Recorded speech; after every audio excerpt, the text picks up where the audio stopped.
you're not gonna get no moral victory around here. What? Come on, bro. Like this is what I'm talking about. Oh, but he was tough. Like, no, the nigga lost. What the fuck? The tough Oh mean you yeah, was I getting your wanted to ass ask beat. you about this question. Pitbull. Shakur Stevenson had us confused. You know, on his last couple of fights, right? He started telling the people in the world, "I got my Puerto Rican people to represent as well." He said, "I'm black, but I'm also Puerto Rican." So he goes, I'm going to represent my Puerto Rican flag. So then I saw there were some articles, Puerto Ricans were saying, yo, Shakur Stevenson's with us, we're with him. That's fine. No, so that's fine. Yeah, he's mixed, bro. What's wrong with that? Do you respect that? Yeah, that marketing. Shakur Stevenson, He's both. I mean, he's doesn't both. wrong What with the fuck are respecting we your supposed roots? to take his DNA away? Floyd Mayweather Now, what I Mexican. don't like is some people be like, "Oh, he's only Puerto Rican." Like, bro, he's Floyd ain't no damn Mexican. Mayweather Mexican. No, he not. Chill out. He's like nothing but Mexican, but he he talking Mexican. about he Like be no wearing Mexican holidays, black so he man. Mexican. And look, this know is what the I'm only saying? time He he's American ever. black Puerto Rican. And I agree with what Punch said because that money's good from both sides. From you get it from everywhere. Oh, so First, you you're only saying pull it he's from doing this it for fan money? base. So you're Now you saying can he's pull it doing from it this for fan money? base. Yeah, No, he he could do be it for doing it money. for a Of course bunch he of do it for reasons, money. but money is it is a Because factor. nobody would have It known. is it's money because it's your Wow. fan Hey, base look, you too. started to speak about real Nobody strategy would have here even now. known that he was But I from there. think Nobody. Mayweather had the Yeah, Mexican nobody fan would have base too, known though. that shit. He don't even talk about They his want to dad see him because he say lose the his dad Mexican was fan base. absent. He have. Hang with nobody. Right. Like Is he doing this to get He the don't even Puerto hang with Rican Puerto fan Ricans, base? none of that, bro. He's always with black people. He said his dad was absent. He didn't even really know him like that. Like, so all of a sudden he come out with a Puerto Rican. You know what it is, bro. It's to get an extra boost on your fan base too, because he's still building his profile, which is fine, which is true, because it's not a lie. It's not like he lying. Right. Like he got As a long as he secret ain't DNA lying test about hidden it. somewhere that says he's 100% black. It could be. But no, you can tell when you look at him, because you can always tell when you look at somebody's hair. But that's how Mayweather built his fan base with the Mexicans. I got better hair Yep. When he wore that sombrero against De La Hoya. Yeah, no, it's not good hair or bad hair. It's the course of the hair. I don't think that's why he wore that thing, but whatever. His shit ain't course. It's the fan. I mean, it's the he fan look like base because he he do running need from the island. fans. Unless you're a hardcore boxing like he fan, from you don't watch Shakur Stevenson. That's true. Unless you're a hardcore. He's still kind of on the come up. Still need that More big fight, exposure. that big marquee fight. Yeah, because just a year ago they was questioning him and Haney because they had no power. You know what I mean? Yeah, they're gonna keep questioning them too. Like it's never gonna stop. Yeah, they kept questioning Mayweather. They built somebody up on the pound for pound bigger than Mayweather, and he tore their ass right down. That's what they did with Whitaker ain't had no power. Ass right down. Even though he dropped his last 3 opponents, but yeah, he ain't got no power. But look at Sweet Pea Whitaker, man. Gonna stun Shakur. Yeah, Sweet Pea. Yeah.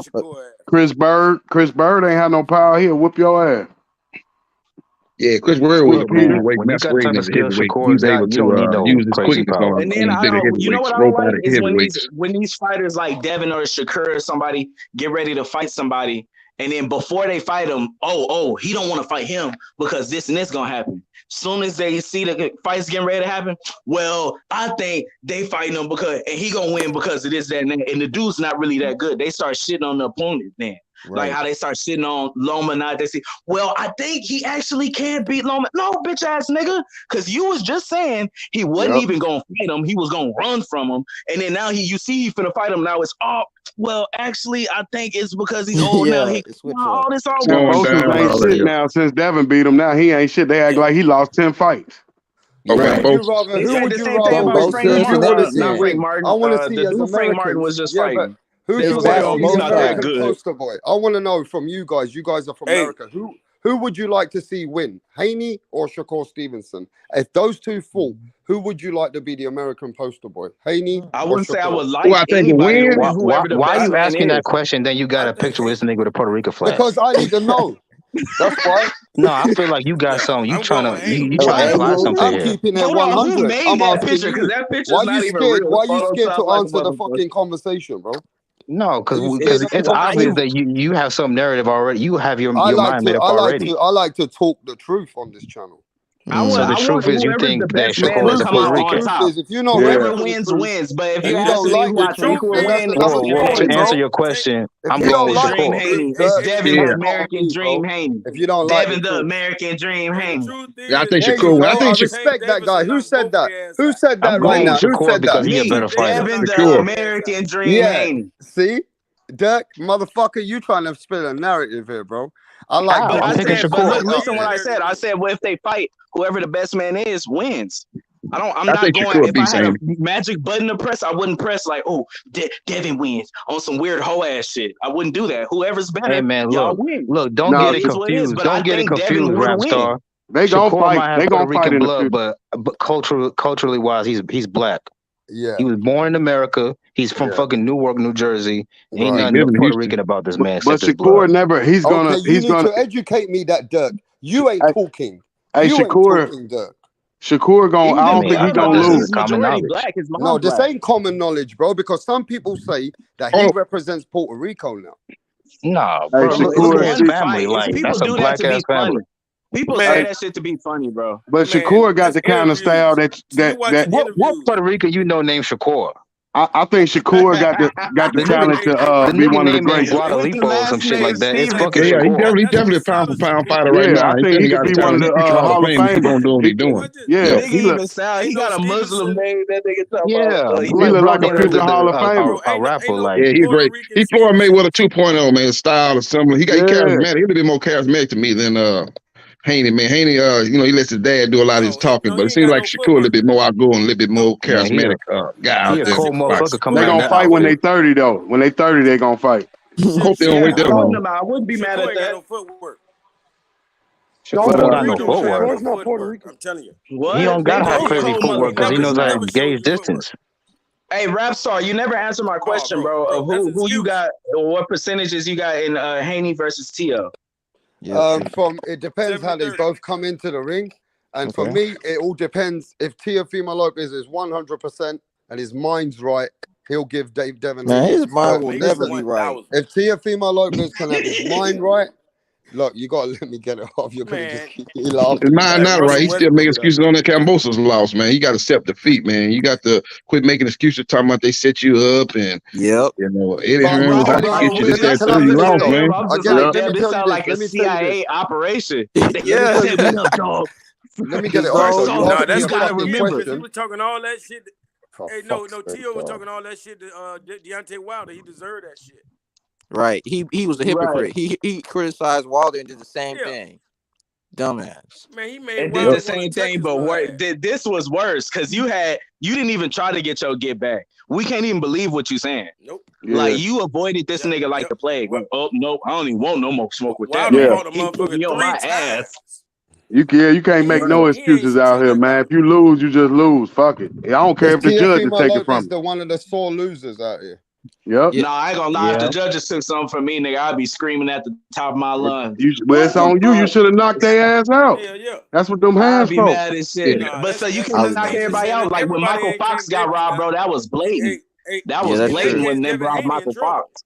But you know what you up against, man. Look who you fighting up against. Looking like Canelo. Who knew that? Who knew that the roots went that deep? That he had family members as judges and shit, and all this old type of weird ass shit. Who knew all that shit? He just coming to fight. Damn, But what about if you take a fight with Canelo Alvarez? What if you take a fight with Canelo Alvarez? You already know how the judges look, so you can't be crying if you get robbed against Canelo. If you don't knock him out, you got to win wide and just pray for the best. Because like everybody Bivol the did. You got boxing to world dominate still like gonna Bivol. say you beat him. Knockout. Yeah, but like if Bivol didn't get the nod, I would have still said Bivol beat him. Yeah, but it don't matter to certain people, but I would have still said that shit because I believe he beat him. He did. Yeah, It was they awesome. had that fight 7-5. They still had that fight closer than what it was. After they had it 115, 113, that was 9-3. But that's the judges though. But you leaving it up to the judges. You gotta win wide. Like how when Devin went out there, he knew what he was up against Kambosos the first time. He made sure that motherfucker ain't went around. Right. Yep. And that's how you gotta do it. Fights be like nobody I know that fought him won more than 3 rounds. But if he would have got robbed, he couldn't say nothing. You got to still win. You can't. He still left it up to the judges, and you in another person's home country, so they could rob you easily. Yeah, they can rob you easily, but it'll be. It's not the same as it used to be. Yeah, you gotta kind of set up. You got to give the judges a way to rob you, but they, they couldn't rob. Nobody else brought that won money every round. That would have been. They'd had to shut boxing down. They tried to get Sweet Pea Whitaker got robbed against Chavez. He won every round, didn't he?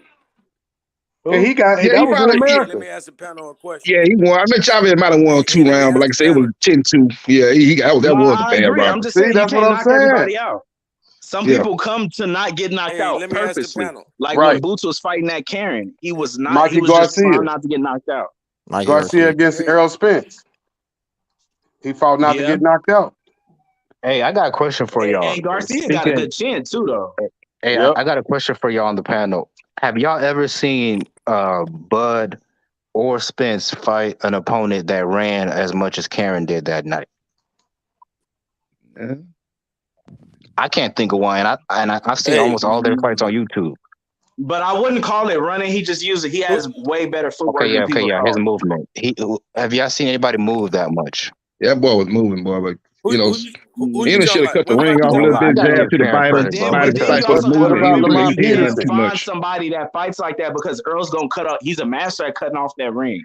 I understand Earl's a master cutting off the ring. Earl hasn't but looked for. He hasn't gotten a taste of just knocking everybody out with one punch like Boots has. So that's what Boots went in there and tried to do. Didn't him and Gervonta have a bet of who gonna get the knockout the fastest? He went in there just trying to knock him out. And okay. Let me ask you a question. Implemented everything else. Let me ask you a question then. If Dev went into a fight with Tank Davis and pulled that shit that Karen did, what would people be saying about Devin Haney? I understand it's a different situation, but I'm just saying. They'll be calling, they'll be on his ass, and I'll be on his ass too because Karen didn't show up to fight. All right, listen. Karen Let didn't show other up to people fight. speak. I don't think they're gonna do that. But if he fought like, hold on, if he fought like how Martin did Tio, we got smoke. Yo, motherfuckers, you gotta let other people speak right now. I got the smoke for Dirk. Okay, Dirk, Tip Bayless is Dirk coming to said some smoke you bullshit. guys. I had to join because Dirk just said some bullshit. Dirk just said the most blatant bullshit. He's like, have you ever seen a guy run the way Karen did against Jerron Ennis? All right, now Dirk, y'all just gave TEOFIMO criticism earlier for the fight he was had said with Spence, Sandor dumbass. Martin, and Sandor Martin did the same shit. No, hold up, Tip Bayless. That's different. And let me tell you why it's different. And I just said Sandor Martin. If you could listen, I just said Sandor Martin didn't do the same thing because he actually fought. Karen did not fight. No, Sandor actually fought at times. Exactly, bro. I was at the fight, bro. Karen was dead in front of this man's face. We all got eyes too, nigga. Karen was dead in front of this man's face, making him miss, bro. What are you talking about? There's a difference between what Sandor was doing. He got good defense. I'm not gonna lie, but he wasn't doing it to score points. No. Y'all not about to do that, bro. Y'all not about to do that. Y'all not about to do that. Hey, I like Keith Thurman over Jerron. Hold on. So you saying they fought the same exact fight without dropping somebody twice? Bro, they fought the same exact fight. What are you talking about? So how did Sandor Martin drop Tio twice if they fought the same fucking fight? Oh, yeah, answer that, Mr. Tate Bayless. You got we ears? all seen how TEOFIMO got We all seen him get put on his ass twice. We all seen you two times, nigga. Because Fuck you talking about? was coming in lunging. We all know how Okay, Tio got dropped. so that didn't happen to Boots. So that discussion is ended right there. That did not happen to Boots. So the discussion about that is mute. And you're arguing the wrong thing because he said, "Have you ever seen somebody run against Spence like that?" Was better on his feet than Tio was that night. That's the only reason. Tio was loading up on one shot too. Boots was throwing 2-punch, 3-punch combination. And this motherfucker just brought up Tio because Tio's dick is so far deep in his ass, he can't get it out of his head. This is the same. Hey, let me respond to Tip. Let me respond to Tip real quick. Hey, bro. Hey, this the same Tip Dickless nigga. This the same Dickless. If he really Tip Dickless. Hey, Tip, I got a question for you, bro. Hey, Tip. There's obviously a reason he don't want to defend his titles against Keith. He don't feel like he can beat the man. Okay, so you could bring that up once he loses, which is February. He don't feel like he can beat the man. Okay, Tip. Okay, so when he beats, when Spence beats him, come back here and say that same shit. Hey, let me ask Tip a question. He's gonna beat the shit out of Earl. Hey, hold on, time out. Let me ask Tip a question real quick. So Tip, ain't nobody gonna whoop Earl. When Karen realized, hey, Tip, when Karen realized he was down on the cards like in round 9, actually no, let me ask you another question. When a fighter is down on the cards, what do they usually do? They go for what? Like when let's say you're in round 9 and you realize you're down on the cards 9-0 or whatever. What do you do? They go for broke. You turn up. Exactly. Did Karen ever go for broke? Did Sandor Martin ever go for broke? Because he was up in the cards. He thought he was winning. Sandor Martin never go for broke. That's the difference, nigga. What's his name? Sandor Martin was actually winning rounds against this nigga Tio. The whole time Sandor Martin was winning. Karen won. Now, thought he was winning. Which round did Karen win? People call it Which robbery? round did Karen win? No. Well, Sandor Martin. No. What the fuck you mean now, motherfucker? Which round did he win? It's a reason people call it a robbery. Sandor Martin win, bro, because obviously he didn't win the fight. Which round did Karen win? Which round did Karen win? I'll tell you which round. I'll tell you which round Sandor won. Can you tell me one round Karen won? Karen won 3 rounds on my card. Which one? You tripping, Me too. Ted? I This swear to nigga God. must do coke. Hey, he must win. cut. Hey, he must cut up Nah, cocaine he with that won same 3 to card. me. He won 3 to me. He said, "Oh my card, you Bro, I must swear cut to up God, cocaine with that he same won 3 card, Like I bro. gave him like a wide decision. You No, keep he was Thurman messing fans are around. funny. He was making a cut up. mission. He was tagging him up at This is the times. same dude that which got three? wobbled by fucking There's a Josito few rounds. Lopez. Go back and watch the fight. There's a few rounds in the Look, fight. hold on, where Rab. Go Cam to was that other making picture. Jerron miss. Go and back he to was that putting other together some picture, because combinations this is the face of a man that got ran from, but somehow you ended up with knots and bruises on your face. Look, his head looked like a fucking the tip of a dick, a Yeah, did bruised Boots' dick. face look like that? Yeah, so the motherfucker was running from him, right? Hey, Right. so Okay. I got a question. If he wasn't All running, who was right. making the engagement He was happen? running. If he wasn't making, who was making the engagement Now let's happen? look at if you If look he at wasn't Boots' running, face after who the was fight, making the it looked engagement? perfect. Who was making the Nigga talking engagement about, do I got happen, it bro? anymore? Who was making the engagement happen? It in the don't fight? matter who started the What you engagement, who mean it finished don't matter? it. You just said the man Who was finished running. it? Who was making the engagement Who happen? finished the engagement? Chavo. Who was If you go to engaging somebody and you start the engagement, that does not mean it's a good if he wasn't engagement. running, Chavo, if he wasn't running, who was engaging? Who was engaging? No. Chavo, answer the question. I just told you. Answer it. You said, Was hold on. You said if he wasn't running, who Was started it the Keo or engagement? Sandor engaging? They Who were was both starting engaging? engagements. Who was engaging? They were both starting engagements. Now, if you ask who they was were on the both front starting foot engagement. most of their, But we criticized now if you Tio for ask who not was cutting on the off the front ring, foot right? most of their We fight, it was criticizing Tio Tio for on the not All front I foot hear most is of their fight. criticize. For not cutting off the ring, right? Yeah. Come on. He couldn't cut off. Look, I criticized Tio for not cutting off the ring, throwing weird punches, and because he lost. When you still win, the criticisms could be there. That's fine. But we know that's not Boots. Boots just came out trying to do that. And we know that's This is how, hold on. This is how Tio been fighting the whole time, and he doesn't have the ability to cut off the ring. He only fought like that for 2 fights. What up, bro? Hey, dog. For the past fights, he's been losing. Hey, bro. For the fights he he lost. He did 2 fights. Hey, Chavo. Literally For the 2 fights he fights. lost, bro. Those are the fights he lost. Chavo. The fights he ended up on his ass. He lost one The fights he's ended up on his ass. He got 1 L on his record. What are you talking about? Okay, well, let's skip past that. The fights he ended up on his ass cheeks. Hey. That's why he's getting that. That's why he's getting the hate for it, motherfucker. Hey, bro, let me ask you a question. Because what's up? Basically, I just want to know if Keith Thurman gets on his bicycle, you don't think he'll give Boots a hell? No, not Errol. No, I'm talking about Keith Thurman. No, here's the difference, bro. Here we go. Hey, let me respond to that real quick, brother. Let me respond to that.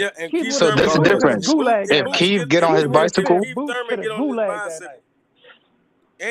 understand what you're saying. The difference is he's actually gonna come to fight. Boots is gonna come to fight. Like he's gonna get up off his ass and then put a game plan together. There's no game plan needed for fucking Keith. Hey, guess what? If Keith get on his bicycle, but in order for him to score points, said he got bored in the ring fighting this man. Is it Keith coming to fight? Is it Boots coming to fight or Keith coming to fight? Because we know Keith coming to fight. No, so who's really coming? Okay, man, that's good. Ted Bill, that's why he's gonna get fucked up. Bro, I can't wait till Keith put the bricks. Till this nigga Spence put the bricks on Keith, bro. You can't wait till Keith put the bricks on Earl Spence. Say it again. Yeah. That's damn mind, Ted Bayless. Bro, if I drop to my knees and prayed for that every night, it still wouldn't happen. Your man ain't even got the confidence in himself to defend his titles against a guy. Bro, what does it matter? They're fighting. Get over it. They're fighting. They're fighting, and he's gonna lose. The only way I'll say my bad, you were right, is if he wins. Then I'm like, oh, okay, well, shit, he should have won the title. He should have won it. Chavo, why are they fighting? Chavo? Why they fighting, Chavo? Because he needs a fight. He needs to get a fight in. No, that's not why they fighting, Chavo. You know why they fighting, Chavo? Because Keith wants to fight. Because he needs to get a fight in. Because Keith wants to fight, Chavo. That's why they're fighting, Chavo. You see, there's no belt. They both want to fight. Otherwise, they both wouldn't be fighting. No, they both. No, shut that shit up, man. Your man. So Keith said he wanted to fight at 154. Phone call Did Keith say he wanted to fight at 154? That was months ago, before this nigga Terrence Crawford even did that weird shit. Said that he don't want to fight Keith, bro. He's on record saying he doesn't want to fight Keith. No shit, we all know that, Thurman bro. will never get a payday from him, bro. These are all words out of his mouth. And you talking about all this yelling and shit don't even matter because the fight's already signed. I don't do that when the fight's already signed. He's gonna put bricks on his ass, and then you're gonna be sitting here looking stupid.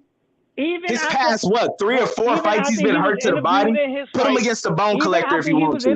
Watch what's gonna happen. And they asked him, "Who do you want to fight next?" He said, how many of these past fights he's been hurt to the body? I want Keith Thurman. The man ain't never want to fight Keith. Do y'all remember how many of these past fights he's been hurt to the body? Was it his past 3 fights or 4 fights? Do this with me, bro. I got one more question. I got one more question. Right? What would Virgil Ortiz have done against Karen? Would he have gotten him out of there? We don't know that, bro, because even when Virgil fought Mickinson at times actually tried to fight Virgil. Like, he tried to win the fight. Karen felt Boots' power like in the first 2 rounds and said, fuck that shit. Let me just get out here out of survival mode. So we've never seen Bud. Virgil doesn't have those feet. He don't have good footwork like Karen. He don't have that footwork. Karen got really good footwork, so he wouldn't. Exactly. Bro, he wouldn't be able to corner him off. Mickinson is nowhere near as skilled as Karen defensively. He look just like fucking Sandor Martin. Hey, put it like this. No, he didn't, bro. Sandor tried to win. Stop saying that shit. Right. How does he look like Sandor Martin? Hey, let the brother ask his questions. What you about to say about Rashidi? Let D Calico speak, bro. Go on, D. Hey, I was gonna say the guy that got Rashidi that beat Rashidi Ellis would have got Karen out of there, man. He would have knocked him out. Yeah. Well, no, here's the difference, bro. I understand what you're saying. Villa. No, but here's the difference. Villa was having a hard time cutting off the ring on Villa.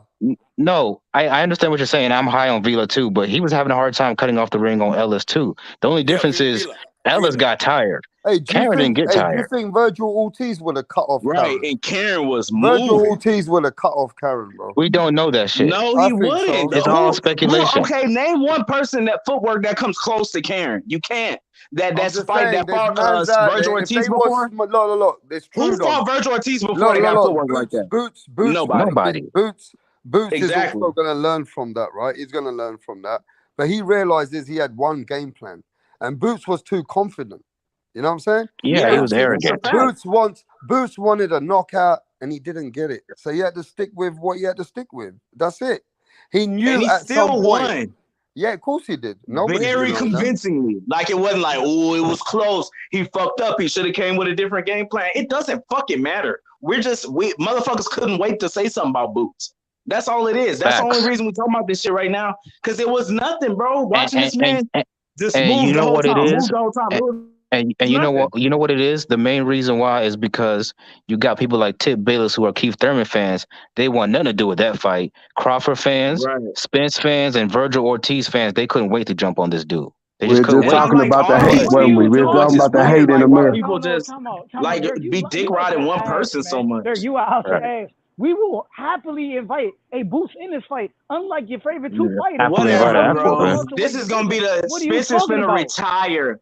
You wanna make a bet, Tip Bayless? That shit gonna be like Gotti and Floyd. The problem is, you wanna make a bet that he retires this man?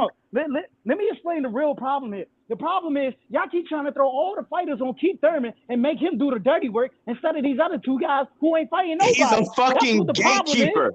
Come on, bro. He is now the gatekeeper. Keith Thurman. We wanted him to be a gatekeeper. He doesn't want to be a gatekeeper. Keith Thurman got to take all the hard fights. Hey, what do you think about? Yo, I'm back, man. What do you think about Punch Drunk Boxing? He says Errol Spence couldn't even stop a Mikey Garcia, which was a 4-weight world champion. With no fucking when he went up in weight, he couldn't stop Mikey Garcia. What you got to say about that? Nobody never stopped him.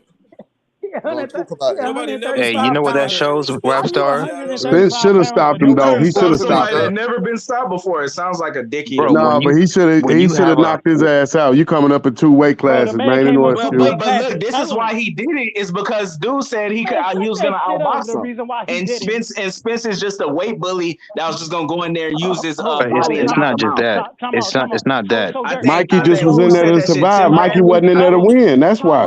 Okay, fellas, one at a time. So you can get the excuse for Keith Thurman. The reason he didn't knock out Barrios is because he's explained it after the fight that he didn't train for a knockout, that he trained for a 12-rounder. Shut that shit up, Tavo. No, that's not true, nigga. He tried to knock out Barrios. Hold up. He act like I just said. I just got on him for. He act like I just got on Keith Thurman for not knocking out Mario Barrios when that knocked out Barrios came out of my mouth. Bro, do you know how many times this motherfucker arguing with himself in his head? Those Keith first could have 10 got rounds Barrios was out by the flawless. 5th round, bro. Keith No, took those his foot first off the 10 rounds gas. was flawless, What are though. you talking about? Keith Thurman was Keith. flawless those first 10 Come on, rounds. bro. Y'all Okay, disrespectful as hell. okay. Let's make a Let's $50 bet watch that Keith he put Thurman him to get in the sleep. ring with Earl Spence. That he in put the him on 10th his second. ass. Watch when Yeah. Keith really knock his mouthpiece out, he not gonna be able to pick it back So up. you locking in the $50 bet that Keith Thurman gonna beat Spence. We can lock it in. We can lock it in. Okay, I guarantee he gonna.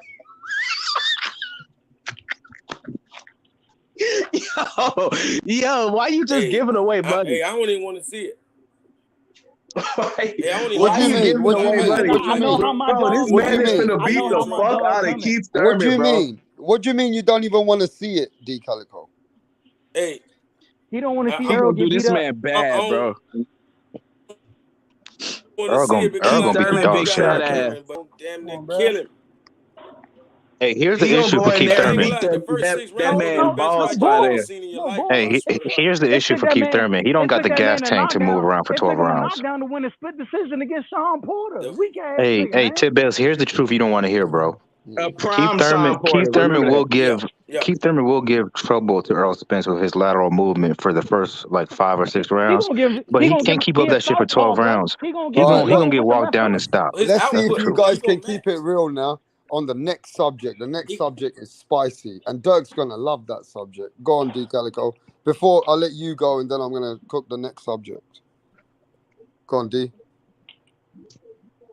Yeah, D yeah. I ain't Calico, gonna lie. go on. Hey, I just wanted to drive home that I don't think nobody wanted to. I don't think nobody wanted to admit that Vila would have stalked goddamn Karen down and got him out of there, and Boots couldn't do that.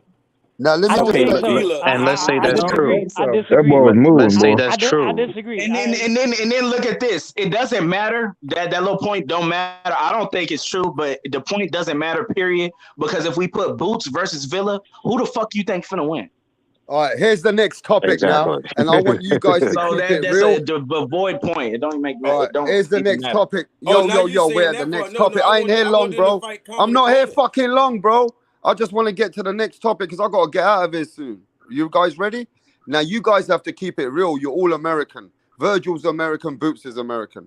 Hard Times Boxing says Virgil has KO'd everybody. He's knocked out everyone. Better opponents than Karen.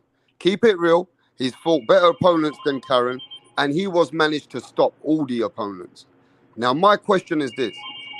Virgil versus Boots.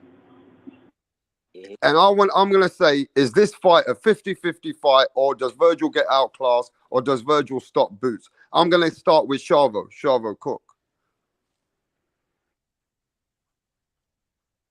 Chavo lost his turn. All right. D. Calico. Say that one more time. What Calico. was the question? Man, come on, Tip. Get with the program. He says who's better, Tip Bells, or who would win the fight? Listen. Virgil beats Boots right now. Okay, D. Calico, you're next. Okay, let Tip cook. Tip, you got the whole floor. You better cook, Tip, and then it's D. Calico. Yeah, man, it's plain to see Virgil beats Boots right now. Boots is a guy who gets frustrated in the ring, and he showed that the other night when he fought Karen, bro. You know what I'm saying? And Virgil, all Virgil has to do is add touches to his game. You know what I'm saying? Use that lateral movement. Virgil got a good jab. Put that jab on him, unlike Karen did. You know what I'm saying? And just follow up with the combinations. Don't be a guy that's just going to stand there in front of Boots in it. Because if you are, you're just a target. That's why, you know what I'm saying? That's why, what's my boy D. Calico said, you know what I'm saying? Hey, a Boots would beat a Villa because Villa's going to be a guy who's just going to stand in front of you. You know what I'm saying? The difference is Rashidi just ain't got that much power like Boots, you know what I'm saying, behind his punches. But he got so you saying Virgil will beat Boots? Is that what you're going to get your chance next? You're going to get a chance, but Virgil D. Calico got to get next. Like I told y'all before, Oh, I told boy. Dirk this. I can't wait for my turn. Come on, you're going to get, everyone's going to get their 2 minutes. I said Jerron Ennis is a guy who has so much in his arsenal that all you have to do is be very simplistic in order to beat him, bro. That doesn't all even you make got to sense. do is, it does make sense, bro. Because a guy doing the most, you ain't even got to do the most against, bro. You just got to do one common thing, bro, and it's just going to beat him. Or you could not be doing enough. Yo. I've D yet to see. Calico, you cook. D Calico, you got the floor. Hey, yo, rap. Go on, D. Yeah. Hey, I ain't gonna lie. Boots, you know, like put it like this. If I was a corner man, Boots got hoes. The only thing you do to beat is You breaking up. have a guard. Like your right Calico. hand got to be your best guard because all he has is a left hand. He ain't knocking nobody out with that right hand, bro. Yeah, okay. Damn. Y'all hear me? I could have swore he knocked out the dude in the first round when they fought outside with the right hand. Yeah, he knocked out Custer Clay with a right hand, but okay. Yeah, with Custer Clay. And he knocked out DeLorme with the left. But anyway, he damn near kills Virgil because Virgil's not the type that's gonna run from a fight. He gonna be right in front of his face, and then it's a name. It's gonna be a name to where he wants to feel like he wants to get a good camp in. When he fought this Karen guy, I guarantee you, he had a weak ass camp. He said he even got bored in the ring. Like, bro, this is not gonna be one. He's been waiting, hungry for one of these fights. So he gonna do him bad, just like Robert Garcia said. While nobody's really tripping over this fight, except for people that already want to hate on him. Even Robert Garcia said, don't take too much into account about that Karen fight. Don't take too much into account about that Karen fight. It's because it wasn't nothing to take into account. It's not like he can't cut off the ring. It's just what he was trying to do in the moment. He has all that shit in his arsenal. And then he would have been fought when they was asked about fighting Boots. They talking about in 4 years. Why do you think that? Why do you think that was the reason? It's because Boots is the real deal. He gonna put that nigga to sleep, to bed. Robert Garcia even said he don't know. He never said Virgil will win. He never came out his mouth and said that ever. He said, we're gonna see. He's gonna have to kill him in the ring. What? That's talking like he's gonna just try his best, which I would like to see. Try your best. Keep going. But it's not, we're gonna smoke him. Like Boziana says, it's over. We're smoking. All right. Next person who wants to cook. My turn. Go on. So I got Boots. Surprise, surprise. I think Boots got a deeper bag than Virgil. There's, and I'm not just saying that to say that. There's somebody that sparred both of them. Delonte Tiger Johnson on Top Rank. He sparred Virgil Ortiz. He sparred Boots Ennis. And they asked him who's the better fighter, and he said Boots had a deeper bag, meaning he's got more skills. So, you know me, I'm always going to go with the more skilled guy. And he has just as much power as Virgil to go with those skills. I will say, the only thing I could say that maybe Virgil might have over Boots is maybe a jab. And toughness. Let me finish. No, You'll get your turn too. Go You'll get your turn too, my God. Goddamn. Let me finish my. Let that go. I just want to rebuttal Dirk right quick. We already know what you're gonna say. Now listen. Okay, motherfucker, you get your turn. Listen, you go right after me. If you watch Boots versus Russell, here we go. When Russell was, let me finish, dude. Like, you can go right after me, okay? All right, go ahead. God damn. Fat boy, go ahead. Free smoke. So yeah, he's got a deeper bag than Virgil. And Virgil is not going to go nowhere. Like, that's not his style to move around the ring. He's going to be right there, trying to trade with you. That's his style. He's a come forward fighter. He's a pressure fighter. And pressure fighters don't do well against boxer punchers. So I got Boots. All right, go on. That guy, rebuttal, bro. Look at when Russell fought Boots in them fights. Every time Boots got roughed up, his body language was straight garbage. He looked like he wanted to quit. He kept looking at the referee. The dude got no toughness at all. I'm letting you know right now. Virgil's gonna keep coming at him, and Virgil's not just a slugger like you think, man. That dude got some good fundamentals. He got speed and he got power, and he hits the body. Boots is not. He's not a tough fighter like that, man. He's not battle tested. When did Virgil but get that very same amateur fight, it doesn't matter. Boots won that one. It doesn't matter if it's amateur or not. The toughness is still always there. If you want to talk about amateurs, didn't Virgil get knocked down by Frank Martin in amateurs? I just want to say something. Like, so I like, just wanna stop, say- dude. Like, you're I gonna just want embarrass to say this yourself. one thing, Dirk. I just want to say this one thing, Dirk. Hold you on. said, go ahead. Hold on. You're not paying attention. Regardless if you could get knocked down, you could get whatever. It's the toughness. You didn't see Virgil looking at the referee and Toughness don't win complaining fights. or doing all that stuff. Who's But you tough see anyway? Boots, he He keeps tough. looking at the referee.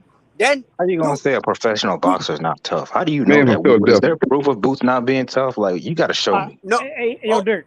All you got to do is watch the fight against Russell. Yeah, I watched that fight. He won that fight. To me, that was a robbery. Man, stop it, man. Stop it, man. Everybody, Amateurs, man. It's the go. amateurs, Was man. that It's fight? 5, Did 6 years he ago. dominate Boots in that fight to you? Why are we even talking about the amateurs anyway? That's what I'm saying. Yeah, this nigga brought it up. Like, This is a pointless mud. When you got to go far back talking about the amateurs, they ain't got I mean, shit to hey, talk about. Sean Porter because beat that's Usyk. been his Sean toughest Porter fight. beat Usyk in the Right, amateurs. Sean Usyk Porter that beat motherfucker. That's Usyk been in the his amateurs. toughest Like, fight. bro, He come on, hasn't get been off in the a tough gas, fight. bro. You got I no just want argument to for coming with go off. amateurs. I just want to go off something Dirk said. Because Dirk said some more bullshit. Dirk, you said Tiger Johnson spar who? He sparred both Virgil and Boots. And they said what? He said that, in his opinion, Boots had a deeper bag. A word. You know, Danny Garcia and Sean Porter both fought Keith Thurman and Earl Spence. And you know what they said? What? They said Keith Thurman hit harder than him. That may be true. That's Keith Thurman do fine. got one. They said Keith Wait. Thurman hit That's harder not than him. crazy because Keith got. But y'all think Keith gonna drop off a body shot when he ain't never dropped off a body shot? Just He's not because you gonna can chin get check it don't Earl, mean you can and he's take it, not gonna brother. chin check Earl. Just because you Are can y'all give crazy? it don't mean you Are can y'all take crazy? it. Y'all let keep me. giving me the ammo I need. Just because you can give it Tip. don't mean you can take it. I took your Put ammo that boy away. in the I dirt. just took your ammo Put away. that boy Hey, in the no. dirt. Let me respond to Put Tip that real nigga in the quick. Just dirt. This I'm dude gonna just say acts one thing, like Tip. this I'm dude gonna just say acts one like thing. Thurman's not gonna hit Spence. Man, Okay, you yeah. seen Spence I'm rock plenty of times. okay. I'm gonna just say one thing. Man, I'm letting you Tip. know right now, if Thurman What are the catches plenty of Spence in times the you're chin, talking it's about? over. What It's are the Tip. plenty of times you're talking about? Boy, you better go watch that Okay. Garcia fight. Hey, but Tip. And he was Look. never robbed. Thurman.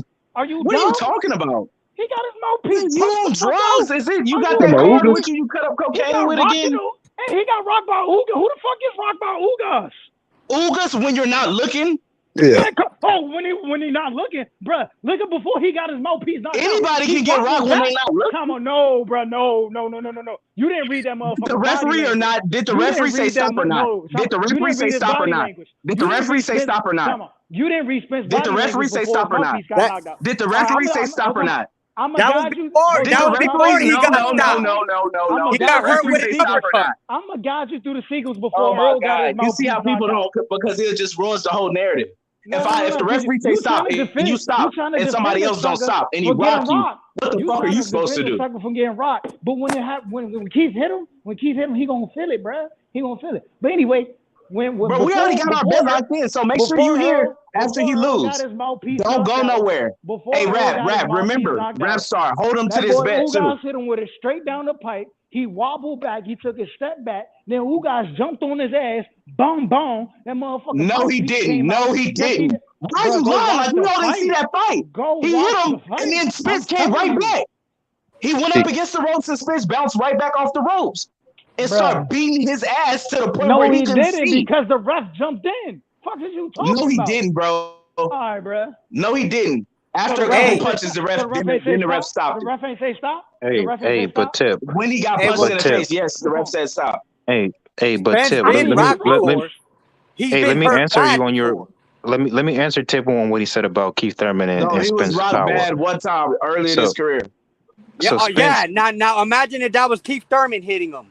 Yeah, Tip. In his first 20 fights. Now imagine when he fights him and he rock him don't now. act like Thurman ain't got no chance. Hey, but who said he didn't? Who said Thurman okay, didn't but have look, no but we all chance? know That's why Thurman got more power. Y'all act like the way y'all keep saying Earl gonna drop this man off a body shot, like Keith ain't gonna drop his ass with a 10 shot. He gonna drop his ass off a body shot, bro. Come on, bro. Y'all see your this man. fight isn't going 12 rounds. He gonna stop. Y'all literally done seen this man get hurt in chin check, but y'all keep saying keep gonna drop off a motherfucking body. No, we just gotta make sure. Hold on. I just want to make sure Rap Star heard our bet. $50. Rap Star, you heard the bet. So you can hold us both to it. Me and Tim Bayless. One of these motherfuckers dropping. Hey, rap star. Hey, don't forget, Thurman got legs. That dude can. Now rap playing political games. Now he don't want to say nothing. Thurman can run like that Choo dude, whatever his name was. Thurman can run. It's all good. He can move a little bit, but he ain't gonna be able to do that. He ain't gonna be able to move for 12 rounds. He gonna break him down to the body. Spence used to chasing motherfuckers. Spence he gonna cut the ring off.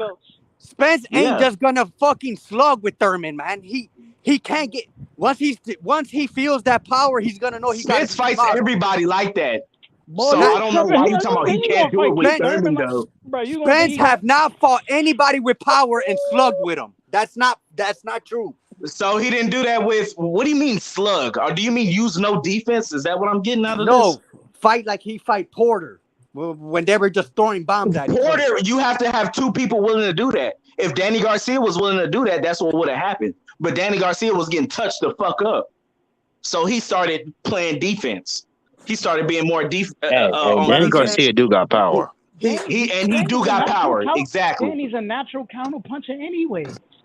This dude is not just gonna exactly. So you just proving my point. Also, you need somebody that will fight you like Sean Porter. Nobody fights like Sean Porter. Nobody really fights like Sean Porter. Sean Porter don't have the power to keep nobody off him like that. Thank you. Ain't nobody gonna look at him and be like, "Oh, I gotta be careful." He got enough power. He has enough power. Man, no, he don't got Keith Thurman power. No one said that, bro. Now we're switching the goalposts. Come on, fam. No, because you're not paying attention. He's not just gonna go. You're not paying attention. I'm paying very well attention. That's how I know you switching the goalposts. Well, he don't got power like him. No, you say he don't got power at all. I hear very well. Okay, so he's not gonna fight him like he fought Sean Porter. That's why I'm saying it. It takes two people to fight like Sean Porter. Sean Porter has to come forward like him, which Keith Thurman is not gonna do. Are you saying Sean Porter? Are you saying Keith Thurman is gonna fight like how Sean Porter did? No, that's not what I'm saying. Okay, then. So throw the whole fucking argument in the trash. What I'm saying is, how he gonna fight him like him, and he don't fight like him? Spence is not just gonna pressure. Saying, bro? Spence is not just gonna apply pressure Keith Thurman without carrying him. Yes, he is. So he's gonna come in behind the jab. He's gonna try to come in behind the jab like he always does. He has one of the best jabs in boxing. Tell me one fight you seen If Keith Thurman can't take it with a jab, he gonna be in trouble. He got the time to jab. That's gonna be a chess match. What one fight you have seen Spence on the back foot? He hasn't fought nobody with Keith Thurman's power. That'll put him on the back. This guy is crazy. He fought somebody with more power than Keith Thurman. Danny Garcia. Danny Garcia. Man, when was the last time Keith Thurman knocked somebody out? Get the fuck off the gas. Man, stop it. Name the last time he knocked somebody out. Name the last time Danny Garcia knocked somebody out. No, we're talking about Spence and Thurman. When the last time he stopped somebody? He ain't been fighting, but he still got power. He gets to that elite level, man. He don't get them knockouts as easy. The last time he did fight and when he did it. I'm not saying how long ago it was. I'm saying when was the last time? Ding, ding. What's the little the music for the time clock? Do do do do do do do do do do. You can't name it because you probably don't even know. I hear with dicks in your ass and don't even know what kind it is. He hasn't been one time Thurman in a long time. He ain't been one time Thurman in a long time, brother. He hasn't been fighting. He got like 2 or 3 fights in the past 6 years, 5 years. Okay. And out of those 2 or 3 fights, when was the last time he one time Thurman somebody? None of them. So shut the fuck up. Bro, get off the gas. When was the last time? Narratives are being shut down. When was the last time? I think said somebody was bringing some smoke. When did Spence stop somebody with body shot? Let me know. When did he stop somebody with a body shot? He ain't fought nobody as weak to the body as him. Carlos Ocampo. Let's be serious here. He ain't fought nobody as weak to the body as him. Man. We're just talking about stoppages, period. Power, period. We're not talking about where. See, now we moving the goalposts again. No, that's you. I said he's gonna stop him. I said he's going to stop him. I didn't say he's gonna stop him with a body shot. He can. That's very possible. Man, that's gonna be a chess match. That fight's not gonna go how you think it's gonna go. Okay, well, you want to put 50 on it too? I'm not saying 30. Oh, you're not saying you want to put your money where your mouth. I know. I'm not At least we have one real fan here. I Tip never. Bayless, I give him credit for that. I And remember, never. everybody, he bet me I never $50. told you that Thurman was gonna I win. will be pulling up to But collect. Hey, Tip Bayless, you No, got Cash you App? just want Spence to lose. That's all. okay, You I got bet you Cash any. App, right, Tip Bayless? I'll be I at the fight and when the scorecards get announced. You know what But I'm saying? you got Cash App, right, Tip Bayless? That's all I'm asking. What you want? A Because Cash if you App? win, I'm sending your shit through Cash App. You either Cash App, Apple Pay. You know what I'm saying? Venmo. Okay. Bet. It's locked in. Hopefully, you're not too butthurt when he lose, because I However you hate want people it. like that. Because I when we don't beat, think Spence could beat Charlo though. At 154 Charlo undisputed. I Yeah. don't think he could beat him. That's one that's like, ooh, That's that's gonna a be a good crazy fight. That's fight. a good fight. Yeah, that's a real good fight, bro. Spence ain't Yeah, got the that's a good six for fight. Charlo. That boy You got a said left what? hook, man. Yeah, but Charlo square business. Charlo square. Jamel, that boy square business for real. That's where he going. 154. He gonna run into him. It's gonna be a war. No, he not, because he gonna leave. You can see he say he ain't going somebody, nowhere no time soon. but He you say can he come see to 154. The man at Charlo 154, he rather ain't going leave. nowhere. Yeah, he's staying at Charlo 154. rather leave before he fights Spence. Spence don't got no problem from what we've been hearing. Don't get me Spence ain't got wrong. no Don't get me problem fighting wrong. Jamal. Jamel, the number one pound for pound guy on my list, sitting at 154. But Yeah. Jamel, he got problems against guys who know how to box. Spence is Yep. an easy win for Jamel. We not worried Oh about no, ain't no easy win. No, he ain't no easy win now. Come on now. Spence the most They overrated say guy in the division. they know each other We'll very see. well. They've been sparring, man. I'm It's gonna be a glad good you fight. still talking this shit. Because normally people will stop talking this shit when they see the fight is really getting made that they talking shit about. But I love you still talking this shit. Because after he beat his ass, I'm gonna be right here waiting for my money. We've seen Jamel struggle against Tony Harrison. We've seen him struggle against Julian Steimo, the first fight. He got robbed against Harrison though. He didn't get robbed against Yeah, Harrison. they close fight. stole That it was from him. close. What you mean? Did you watch the second Yeah, fight? Tony was winning the second fight until he got knocked out. Yeah, he was winning the second, but not the first, man. He got hurt a few times in the first fight. Until the ref stopped the fight. Oh, Tony was still away. Yeah, the first fight wasn't no robbery though. He was still But losing. didn't he rock him a couple times though? He had him hurt a couple times in that second fight, last round too. He had him. Yeah, but you know what I'm saying? He was still up. But no, he was having trouble with Julian Jackson's son. I think it was John. He was losing to John before he knocked John out. He always had trouble with dudes that know how to box, bro. But he showed you that left hook gonna come through every time. That's why he took Harrison out.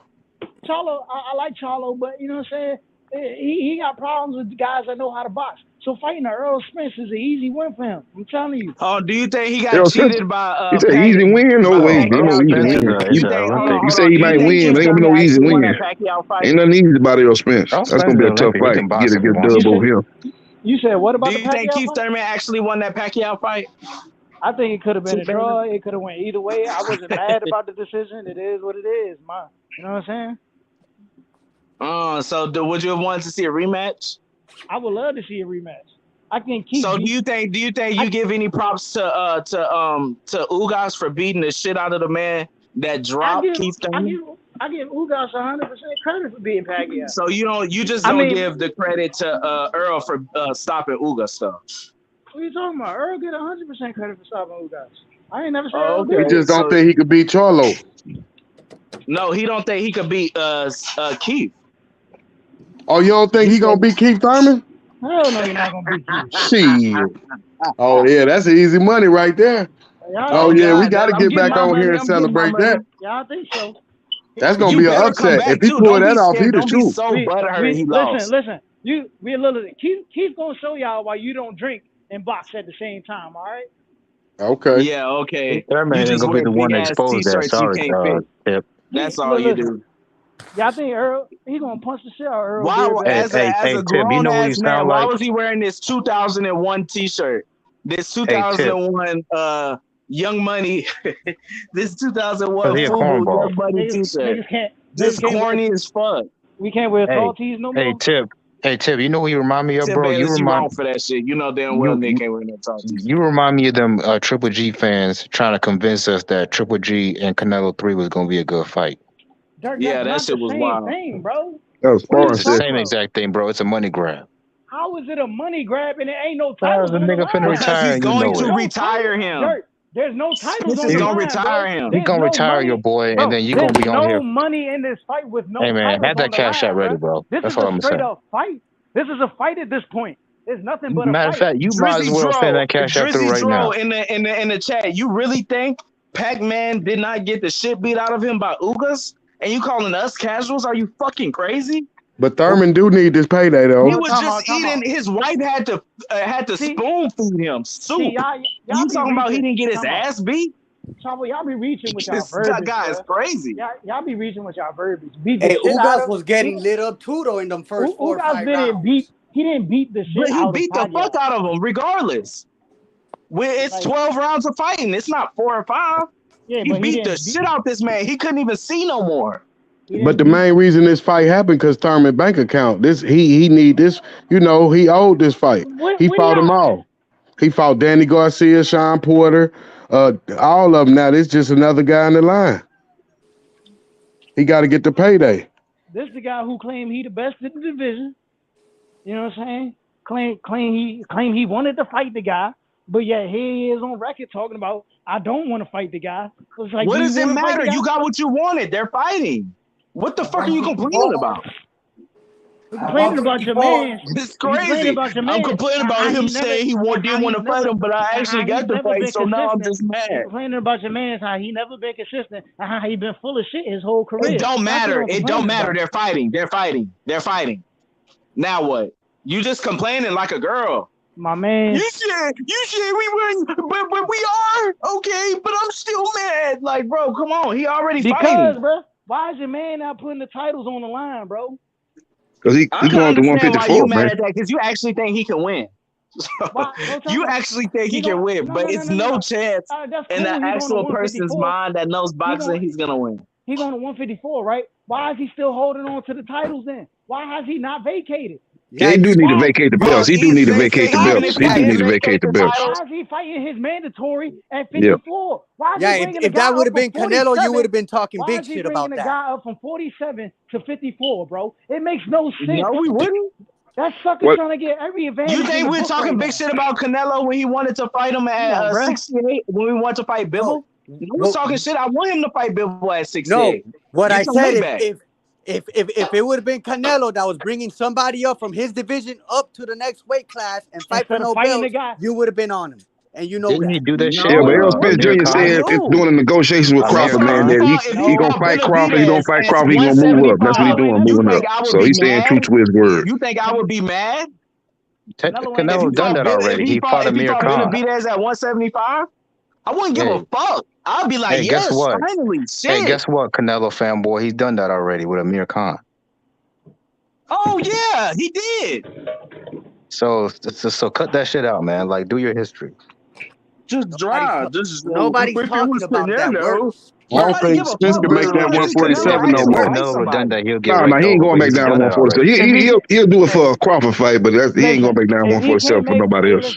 If he can't make 147, right? If he can't make 147, right? Vacate the fucking titles. You assuming that? Who knows? You got to hold on to him for the Crawford negotiation. No. Vacate the titles and just tell us you don't want to fight Keith Thurman. Just you don't. What? Why would we got to do all that? He fighting Keith Thurman at 154. Let him fight. You see how he making all these excuses? Talking about no. You sound like Thurman could have just said, "No, I don't want to fight at 154. I'm gonna fight at 147. You don't want to fight me at 147. Vacate the belt." He could have said that. So obviously, he's gonna take the money and fight Spence at 154. So all the complaining is for what? I don't think y'all realize. What are you complaining about? They're fighting. He's only fighting Keith because he gets to hold on to the titles, bro. Keith gets nothing. Who gives a fuck? They're fighting. He gets nothing from this. The only way this makes sense is if he loses. From this fight, he gets nothing from this fight. Keith could beat the shit out of Earl and then possibly go on to face Crawford for undisputed. But you know what? It's not gonna happen. Why? Because this sucker is over here holding up the division and don't want to defend his belts, and y'all over here rocking with the shit. Who really wants to see this? Do y'all want to see Spence versus Terrence Crawford more for undisputed, or y'all want to see Keith Thurman? I'd rather see Keith Thurman versus Crawford. Yeah, but Crawford didn't take the fight, so bro, we're not asking he didn't take the fight. Bro, Tip, only you and Keith Thurman family members want to see that shit. When Crawford moved up to 47, who he called out first? Man, he called out Keith Thurman. All right, he called out Keith Thurman, right? Keith Thurman and Manny Pacquiao. When Keith Thurman tried to negotiate with Crawford, why did Crawford say he didn't want to fight Keith Thurman? Because Keith Thurman ain't have nothing to offer, right? Because Keith Thurman lost his title to Pacquiao, right? Man, this is like me. Look, I like Tom Brady, but I'm not going to sit here and argue we don't want to who's the see best that fight quarterback harder. in the We league. want to see Spence versus Terence Crawford. Y'all keep trying to make this Earl fight a mega fight, but it's not really the fight y'all think it is, bro. It's not. Bro, why are you crying? It's not the fight economically wise. That's why. I never seen nobody like that. I'm telling you crying because you get what you want. The best fight at 47 is Thurman versus Crawford, bro. It's always been the best fight to me. That's the best fight about 5 years ago. Not now though. I still think it's the best fight. Nah, Thurman been too inactive, man. He lost a lot of lust off him. Shit, he inactivity. He only got one fight less than Bud and Spence. Shit, Spence been inactive. Yeah, but he been off the radar, man. He ain't been off the radar, man. Spence getting in bad it's even car better accidents because and all kind of shit. The man done been out the ring, so he done had time to have his body heal up. Remember, the man came on surgery in back-to-back fights. Yeah, he got banged up in that Danny Garcia fight, and he been dealing with injuries. But like I said, he been off the radar. That's the problem, man. And then Benson came to the 147 and took over, got collected belts, and Crawford was undisputed at 140 and came up to 147, got the WBO belt, so that became a mega fight. And Thurman kind of fell off the radar. So, he got a chance to get himself back in the limelight if he get an upset win over Spence in April. He get himself back up. He'd be just like it was 4 or 5 years ago when he beat Danny Garcia. He plans on this being his retirement. This is his retirement. That's why he didn't want to fight none of the young boys, because they're not bringing him no money to go ahead and kick the bucket of boxing. Talking about the other two dudes don't want to fight the young boys. So what are you saying? Who didn't want to fight the young boys? Did Crawford mention Booth's name? And then when they only have one fight to fight, which is each other. And if it ain't each other, why not put the beating on the nigga that's gonna get you the most money? You really think Earl gonna get paid off this fight, bro? When there's no title on the line, bro. So you think they gonna go broke for the money, bro? Nobody's gonna. Hold on, you think the titles is what's making this fight? Chavo, let me explain something to you. They fighting in Cowboy Stadium, right?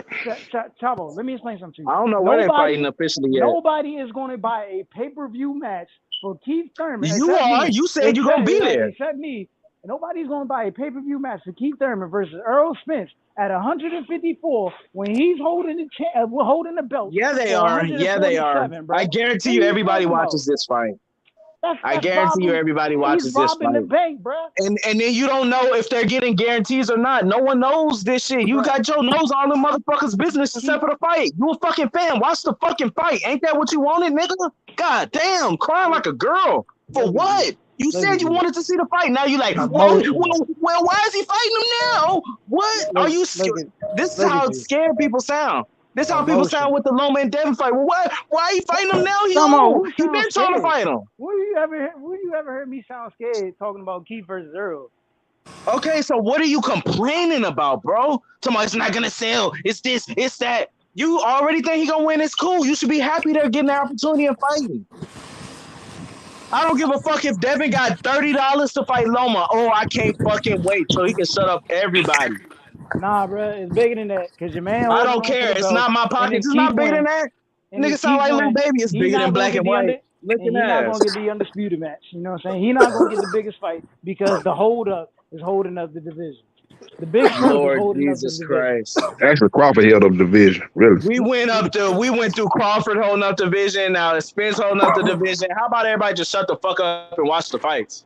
Hey, listen, man. Because y'all niggas trying to sit here and be Al Heyman Jr.'s and shit, trying to be Eddie Hearn Jr.'s like y'all know what y'all talking about. Ain't seen that one contract, don't know what the fuck it look like. Bro, you're a fan. Just watch. Ain't this what you wanted? Crawford and Earl held up the division. Now when Crawford and Earl gonna sign, it's gonna be like, oh, fuck it. I don't even want to see it no more. Knowing damn well they lying. Motherfuckers just like to complain. Just complain.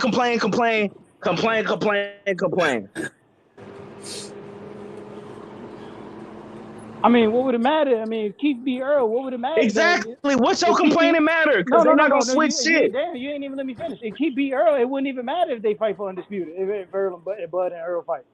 Because the man lost. No, it would, because he still got his belt. Because he would have lost to a guy that he brought up from 47 just to go back and fight a guy at 47. What do you mean? Yeah, that fight lose a lot of love. Errol Come get on, upset. bro. That fight lose a lot of He'll luster. I lose don't a know if that lot of fight go lust, but down. I'm telling you, the fight could still happen. If It he might lost, happen, if but he it's a lot really of lost money. A his lot of belts, the money. fight could That happen. money lost a lot of Why are money. we That talking fight about lost a him lot of losing money. anyway?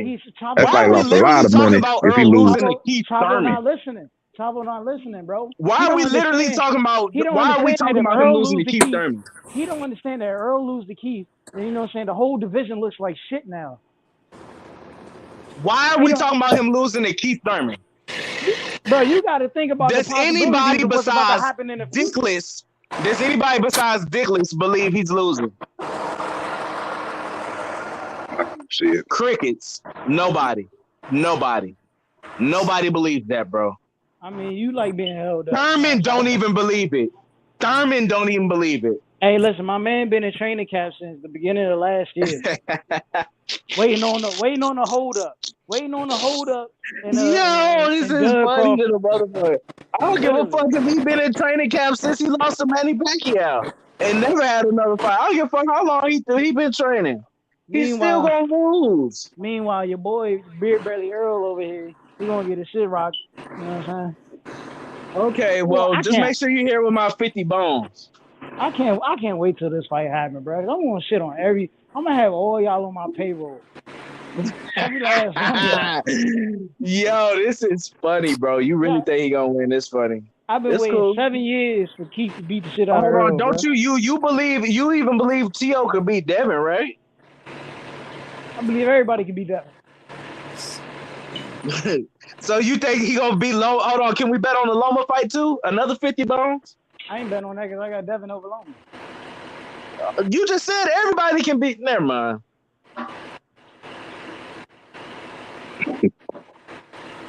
Just because I got Devin over Loma don't mean that, you know what I'm saying? I don't think he's included by everybody, brother. I don't know if you know what that word means, but he's included in everybody. But there's a but. You didn't put no but in the air. I just said the but. Okay. Well, you like to put but in the air. I don't. Whatever. But we know Pillow Hands, he not gonna fight anybody. You know what I'm saying? That's gonna give him some go right now. Oh my God! First is he wasn't. Then motherfuckers like you sound like you know who you sound. You sound like Punch Drunk. I'm just telling you the truth. You sound like Punch Drunk. I guarantee you, he's gonna vacate the belts and move up. He's never gonna fight Loma. Then when he get ready to fight Loma, boxing is all he's about, gonna fight Loma. But boxing is all about timing. I think he can. I'm starting to lean towards Devin. I think he can beat Loma. Motherfucker, you just said he can't beat him. There's no way he could beat him.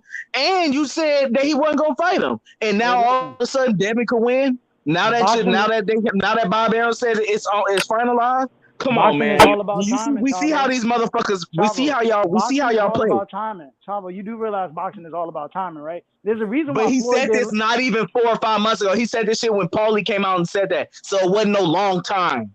You do realize it wasn't no long time.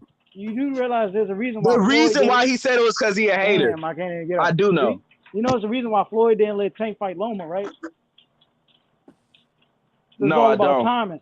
Loma would have watched the shit out of Tank. I think with him it was all about money. Loma would have watched the shit out of Tank. You seen what he did to Gary Russell? You seen what who was that? Was it you seen what Linares did to him? At that point in time? You see what Linares did to him? Come on, bro. Linares got stopped. Yeah, but he also don't have a cannon like Tank. Once he hits you, you're not getting dropped. You going night. Is Linares better than Lomachenko? Is Tank Davis better than Linares? Is Linares better than Lomachenko?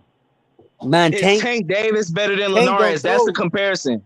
Hey, is Linares about to? Is Linares better than Gary Russell? Hey, Tank lately has been real cautious when he fights, man. He's not. But we're not talking about Gary Russell at what was that fight at 126?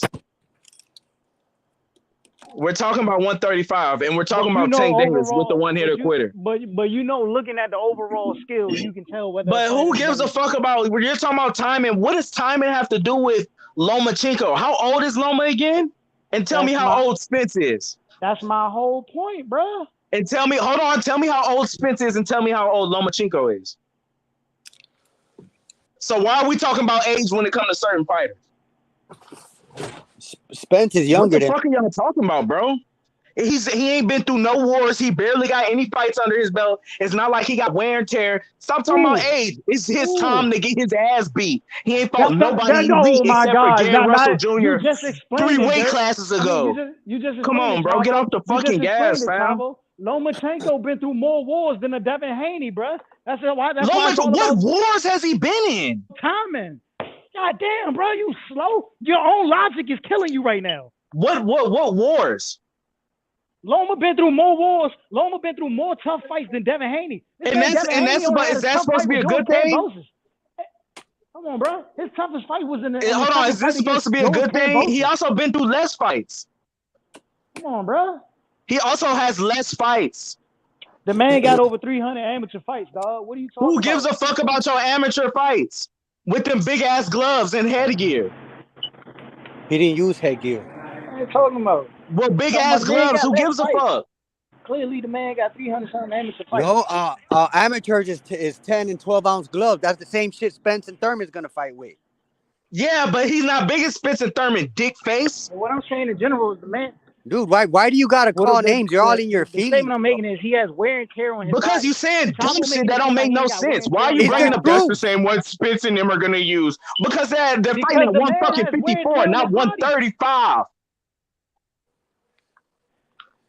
Damn, just stupid shit for no reason. Just bro, you're a fucking idiot, bro. You sound like an idiot. Let me sprinkle some dumb shit in. You're don't a make no fanboy. You're a fanboy. You're a dick rider. You fucking pussy. You probably don't even box and you're talking shit like you can fight. I could box your bitch ass up. No, go look at my YouTube. Ass up like UPS, nigga. Go look at my YouTube. Go look at my YouTube. I don't give a fuck about your YouTube, bitch. Yeah, you ain't getting no subscribers off me. Stop trying to shameless plug. I'm a fighter, motherfucker. I'm a fighter. I'm not like you. That's why you dumb. That gotta be why you so stupid. Pussy motherfuckers just knocking brain cells out your ass every day. Pussy you let motherfuckers punch you for no bag. You're a special kind of fighter. You're just a water boy, motherfucker. All you do is you the dumb kind. You the dumb kind, right? All right, you the kind that get punched for no money. All right, water boy. I love these StreamYard fighters. Hey, I'm boxing real life for no money. Whoa, you're dumb. You're the dumb. You're the dumbass. You are. You have won the dumbass award. Anyway, like I was saying. Yeah. Why are we talking about his age when his age has nothing to do with shit? Spence is how old? And no one's talking about his age. Aren't they the same age? Or Spence is older than Loma? No, Spence is younger than Loma, you idiot. By how many years? Fucking dumbass. By how many years? That goes to tell you don't know shit. By how many years? Hey, look at my Jags. It's talking about. Oh, okay. Now there's no answer now. Now all of a sudden there's no answer. Okay, yeah, that's what I fucking thought. How old is Terrence Crawford and how old is Loma? Man, Bud 35. Terrence Crawford. Man, right. Shut the fuck up. Nobody talks about the shit when it's certain people. They want to see Crawford, it. But Terrence Crawford is on his last legs. That who dude said is that? Done. Who the fuck said? Bro, you smoking a special type of dope. That dude is just about done. What showed you that? Where did you see that at? Because we could see where Loma's about to be cooked against Devin. Now, where did you see where he's finna be cooked? Where Terrence Crawford's finna be done?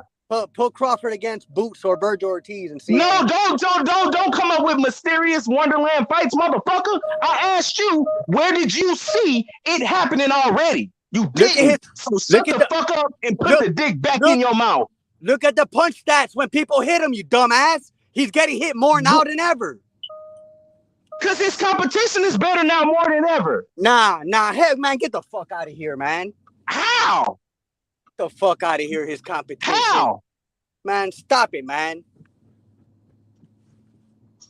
Okay. That dude's competition was tougher back then. See, Bud is 35, Loma is 34, Spence is 32. And I think Spence got a birthday coming up. So what I'm confused of what are we talking about? I'm confused of why are we talking about age? Only with one of those people. Only with Loma.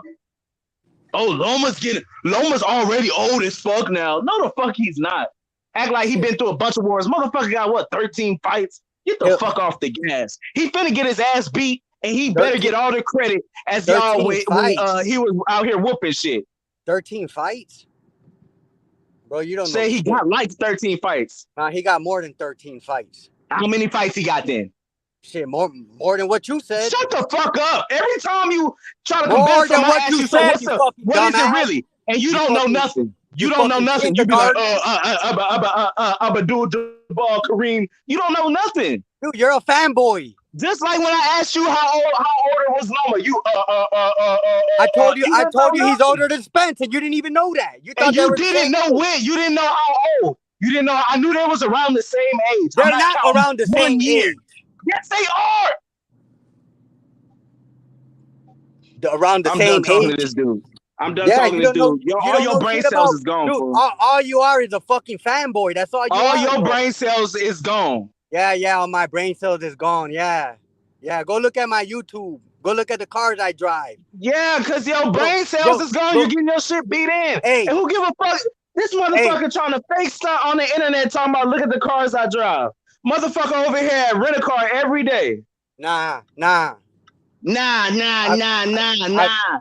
I work too hard. I'm not a fanboy like you. Yeah, you get your shit punched in. You get your shit punched in. We know. You're a dick Your rider. dumbass ain't know none of the questions I was asking. You had no answers. You had no answers to none of them. Are you one of the people? Hold on. Because what are we arguing about? Do you really believe Devin gonna lose to Loma?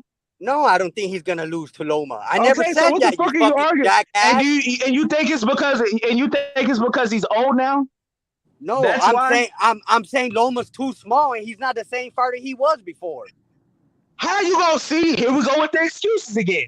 Now he's too small. Does anybody give that same credence to Tank Davis, who is smaller than Loma? But Tank is built different. Oh my God! Now here we go. But Tank got yams on him. But Tank got cheeks looking ass. Oh man, you see, you're just gay. You're just a gay ass dude, man. That's what you are, man. You a gay ass dude. You the one sitting here talking about his build. He's smaller, but look how he built though. He's not smaller. Shut the fuck up. Tank yes, ain't smaller than Loma. Shorter. No, he's not. No, he's not shorter than Loma. You fucking dumbass. Oh my God. That's what I mean. They are either the same exact height or he's like an inch shorter than Loma, bro. He's not an inch shorter than Loma. That's a fucking lie. So are they the same height? No, Tank's taller. Yo, this is funny. This is hilarious. Just go look at their stats then. And you'll see. And Tank, he's built different. He's bigger. Okay, I know he's built different. That's why he's better. Tank. I never said Loma was better than fucking Tank. You fucking. I didn't say you did, bro. Did you hear me just say that? No, you didn't. Tank rocks around heavy all the time. The dude's a big dude. I'm done talking to you, bro. He's a short, stocky dude. And Loma's a slim fit, small, elegant flower. Shut the fuck up. Fuck out of here. I'm done. You're just a dumbass motherfucker. I wish I knew where you was from. Fucking fanboy. I tell people I'm from out of town. I'm from Texas. Oh, there you go. That's why you ride Spence so hard. How am I riding Spence? Literally no one else thinks he can beat Spence was gonna lose to Thurman. Are you one of the people that thinks Thurman's gonna beat Spence? No, I don't think he's gonna beat Spence. Okay, but it's not, shut the fuck up. I'm done. Hey, Shavo, you've been calling Punch Drunk's name a couple of times. Punch is there. He says that he got Thurman beating Spence. Last time I asked him, he said he didn't. So I don't know how that changed. But I don't got no stoppage, and I got a close fight. Spence winning a close fight, not no fucking. Oh, he's gonna stop him. Thurman ain't shit.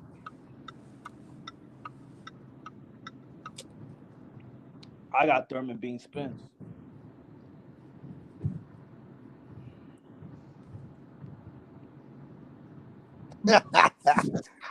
Would you like to lock in the bet, Punch Drunk? I don't bet on boxing. Oh, okay, all right.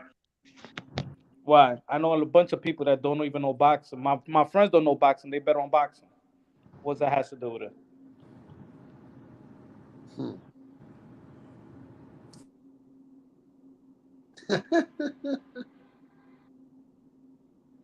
What? Tell me, casuals. How is Spence gonna beat Thurman? He's gonna go to the body because Thurman is weak to the body, so he's gonna have a body attack and the same old bullshit. Y'all ain't never seen no Thurman go down with a body shot. Yeah, it was the last time Earl Spence beat anybody with a body shot. Come on, tell me something different. Tell me something that doesn't sound robotic. Come on, y'all. How does Earl Spence beat Thurman? Go on, Chavo. How does Errol Spence beat Thurman? What happened? Huh? What happened, Dirk? Tell me what? He gonna cut the ring off. He's gonna pin Thurman because Thurman got no legs. He got cement feet. Come on, let me know. Give me something better than anybody. Give me something better than Earl Spence is gonna hit Thurman to the body and that's it. Because if everybody know that he weak to the body, and everybody be stopping Thurman to the body, I just want to know. Come on. I'm not speaking up for people, bro. People been speaking here for hours for Spence. So Dirk, answer the question, bro. Why are you scared? What happened? The Mikey Garcia performance got y'all overly got Spence at another level? Was it the Sean Porter performance? Was it the Ugas performance? Was it the Danny Swift Garcia performance? What was it? Sure.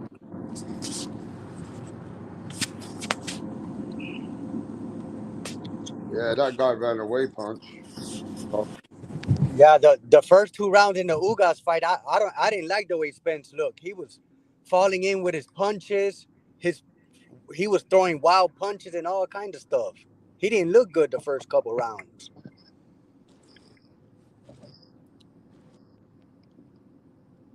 See, if Spence did something that I think, you know what I'm saying, that was overly like, oh shit, I don't believe Thurman could do that. And then I'm like, damn, Spence is another level.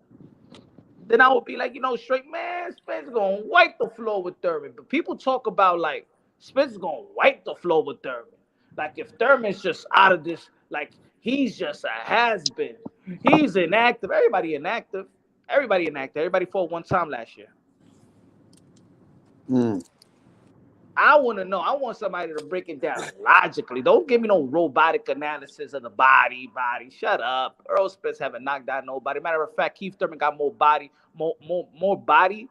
knockdowns on his record than Earl Spence. So matter of fact, Keith Thurman is the body snatcher. Anybody want to debate that? We'll go fight opponent for opponent. How many times Keith Thurman knocked down somebody down with a body shot and Earl Spence? Anybody want to do it with me right now? Anybody want to debate?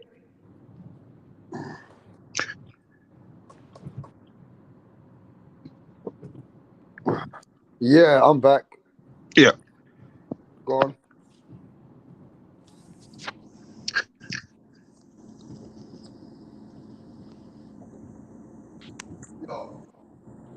So what happened to the people that were saying that? I only hear you rap. I don't hear nobody else. Or is everybody silent? People had a lot to say earlier, bro. They're doing their homework, Punch. They're Googling right now and shit. Yeah, they Google. You know what I noticed that a lot when a lot I'm of not people here to speak up for people. You know what I noticed that a lot of people can speak for you know what I themselves. noticed sometimes in YouTube, in the YouTube panels, it's not that people don't like showing their face. It's that people act like they know boxing, and while they're not showing the face, they're actually Googling in the other device.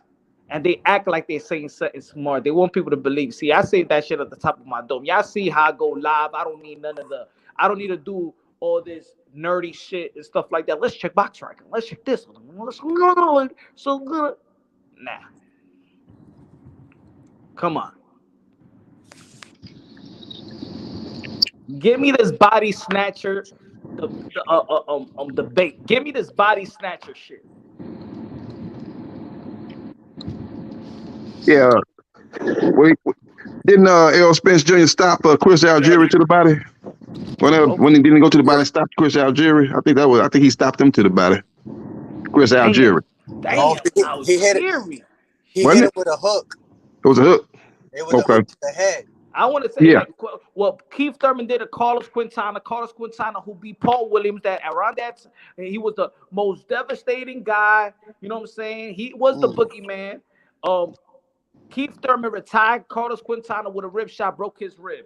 Keith Thurman broke Julio Diaz's rib. Julio Diaz that had a draw with Sean Porter. He broke his rib, retired him.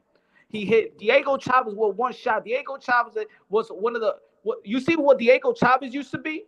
He was the Virgil Ortiz of today. Diego Chavez. That was a vicious fight, him and Diego Chavez. It was two young fighters. It was two young hungry lions. That was like Virgil Ortiz versus Stanionis. Keith Thurman and Diego Chavez. That's like the equivalent today of Virgil Ortiz and Stanionis. Yeah. Thurman had to dig deep to win that Diego Chavez fight. That was a tough fight. He dug deep and got that fight. He took some punishment in that fight, but he dug deep. He showed that he was a dog in that fight. He was able to stop Diego Chavez.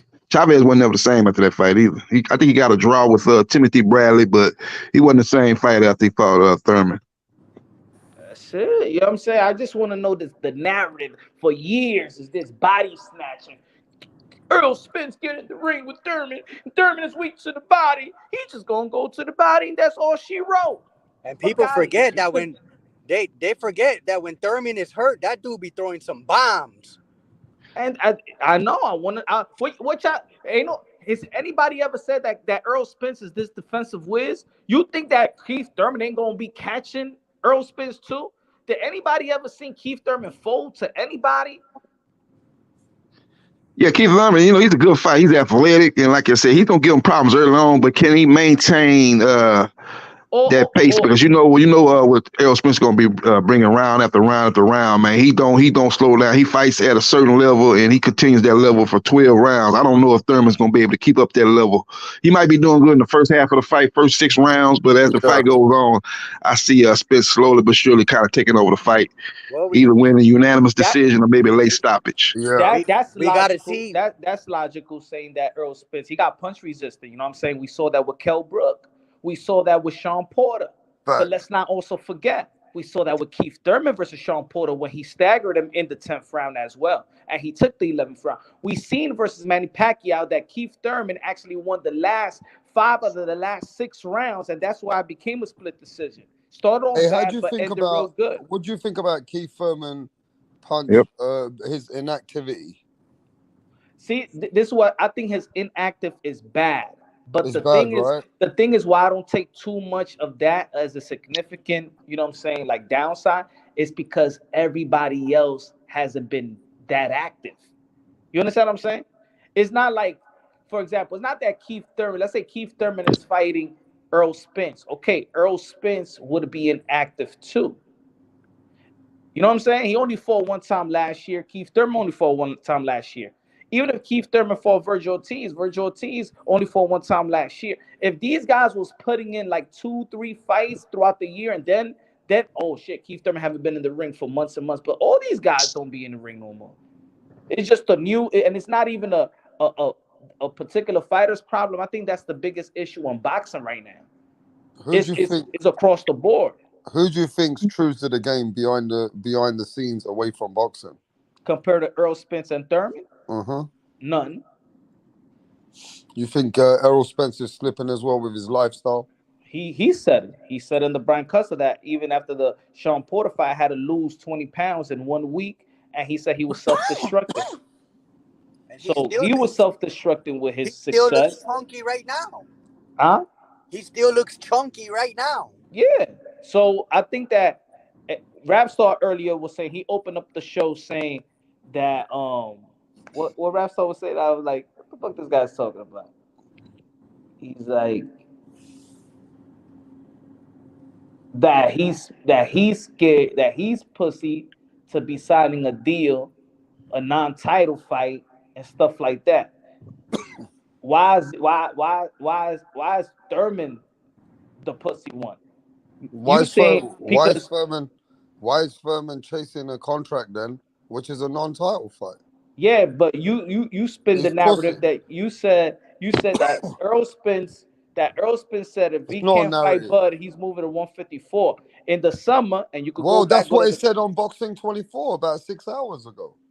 Okay, on PBC podcast this past summer, Keith Thurman, they asked him, would you go to 154? He said, if I can't get a title shot, then I have to think about going to 154. Exactly. So now he's going for the money fight. No, he said he was going to 154. But but it all just seems like Keith Thurman is just chasing a money fight. No, they all chasing money fights. Yeah, but whatever. Right now, wherever Errol's going, Keith wants the money fight. But everybody wants the money fight. What boxer don't want But money? we know that Keith is going for anything right now. He gotta go for it. It feels like it's the last payday for him. So what fight should That's why I said if you're gonna spin the narrative that Errol Spence is fighting Keith Thurman as a pussy move, then it's the same way that Keith Thurman's a pussy move of going there to fight. How is he a pussy move if he's the one that's gonna be fighting Earl Spence? Because he's getting the fight. That's it. So he's not bothered. He don't care if you don't get no belts. So that's it. So why the fuck doesn't he fan care?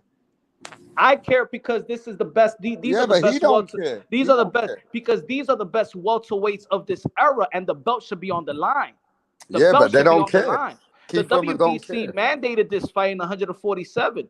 So Keith Thurman is taking Keith Thurman is taking the best opposition, the best opportunity that he could get because there's only two guys that got belts. It's only Bud Crawford and Earl Spence.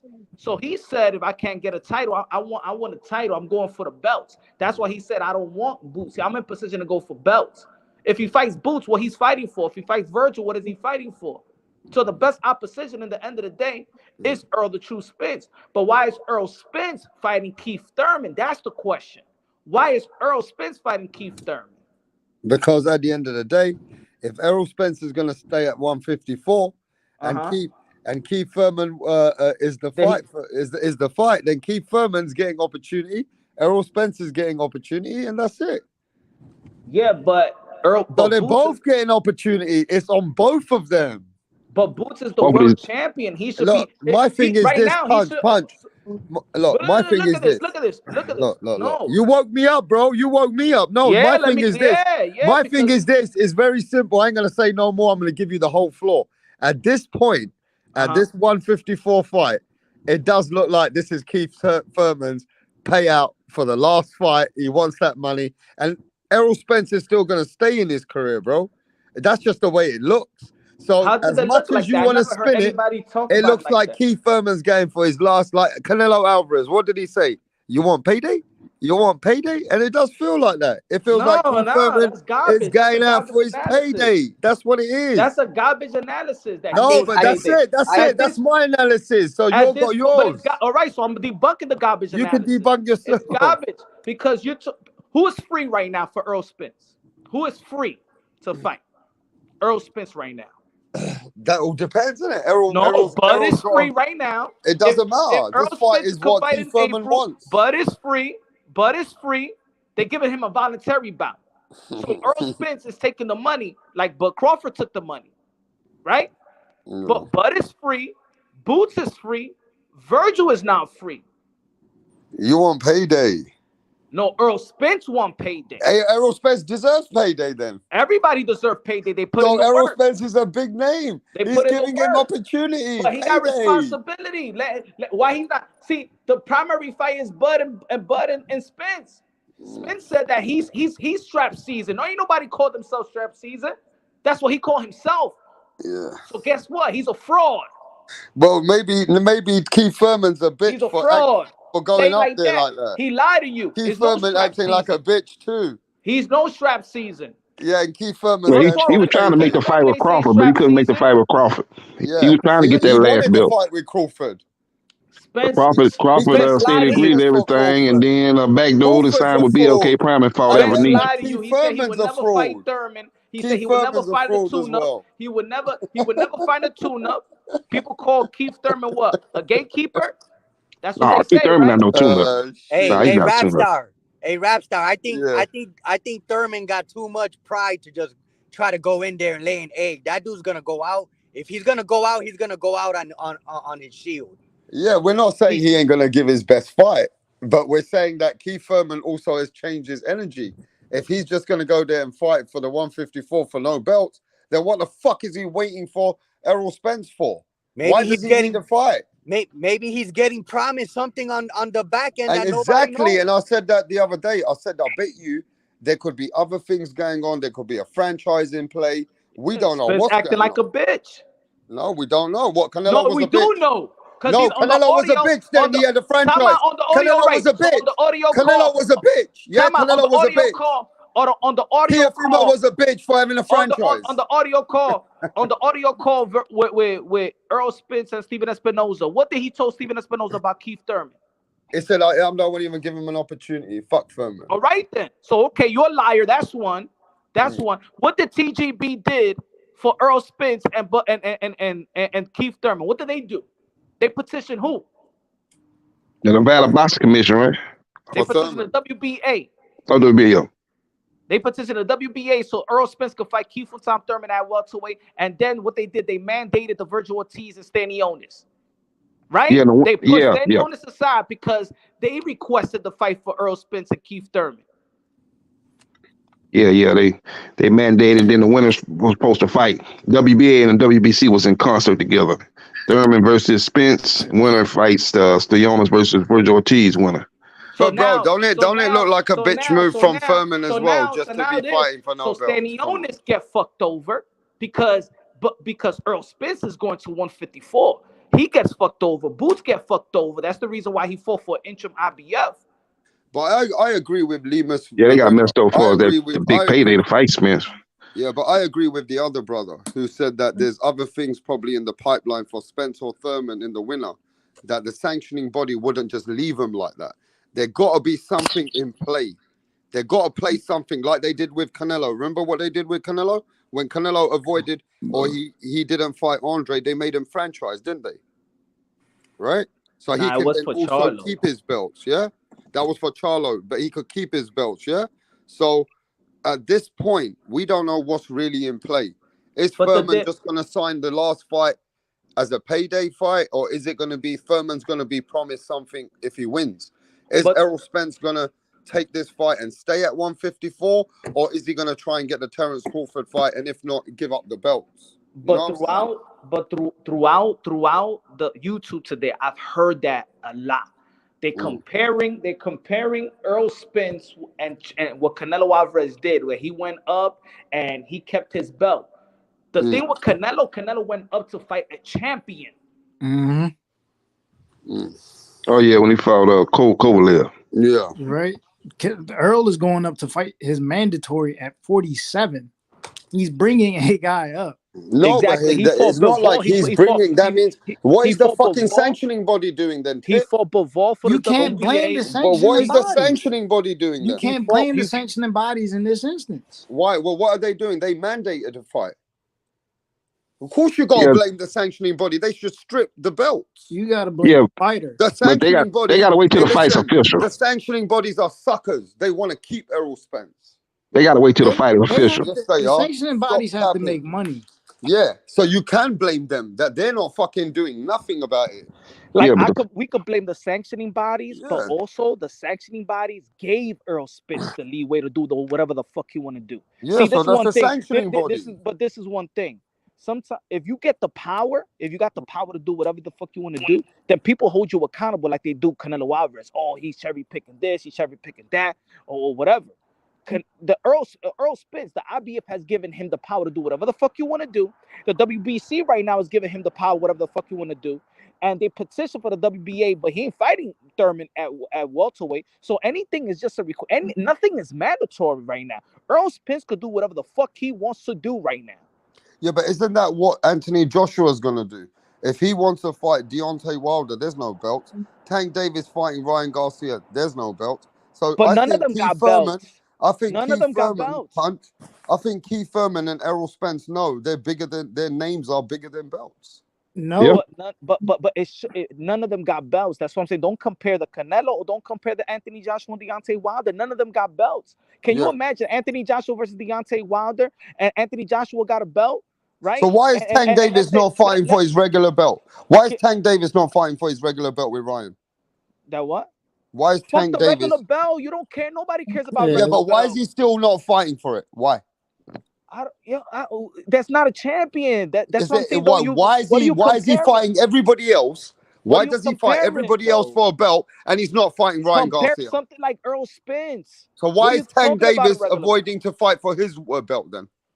Say it again. Why is Tank Davis fighting everybody else for that belt? I don't know. Nobody cares about that rap. Nobody cares about the regular. Let's be real. So but still, what Tank kind of Davis is not example are wanting you to fight. giving? Tank Davis doesn't Give the want to put same that example belt that on the Earl line. Spence guy. Name me a champion that's doing what Earl Spence is doing. Yeah, well, I'm saying Tank Davis still got a regular belt. All right, but everybody knows that Devin Haney is undisputed. Nobody take that belt serious. When you look at Virgil Ortiz versus Stanionis, is there anybody talking about, Stanionis is the regular WBA? You know what I'm saying? Come on, man. What I'm saying, Tank Davis puts that belt on the line for everybody else. But for Ryan Garcia, he wants to go 1 pound up. I think Ryan Garcia wanted that, though. I think Tank wanted to fight at 135, but Ryan really wanted to be at 140. So that was just like a compromise negotiation. Okay, we'll fight at 136. Why are we going to other fighters when we could stay in the subject of Keith Thurman and Earl Spence? Because we know that this fight, we know this fight. These fighters know at this point, they're the same as any other fighters. At this point, they know that this makes as much money even if they don't fight for the belts. And the sanctioning body might not matter for Errol Spence, and people might shut their mouth if Errol Spence just says, fuck it, I'm giving up the belts. I'm going to 154. Senior said they be calling Tank a 3-time world champion. Where the fuck they get that shit from? It's the marketing. Who said that? TEOFIMO Senior. Yeah, they do call him a 3-weight world champion. That's how they try to market him.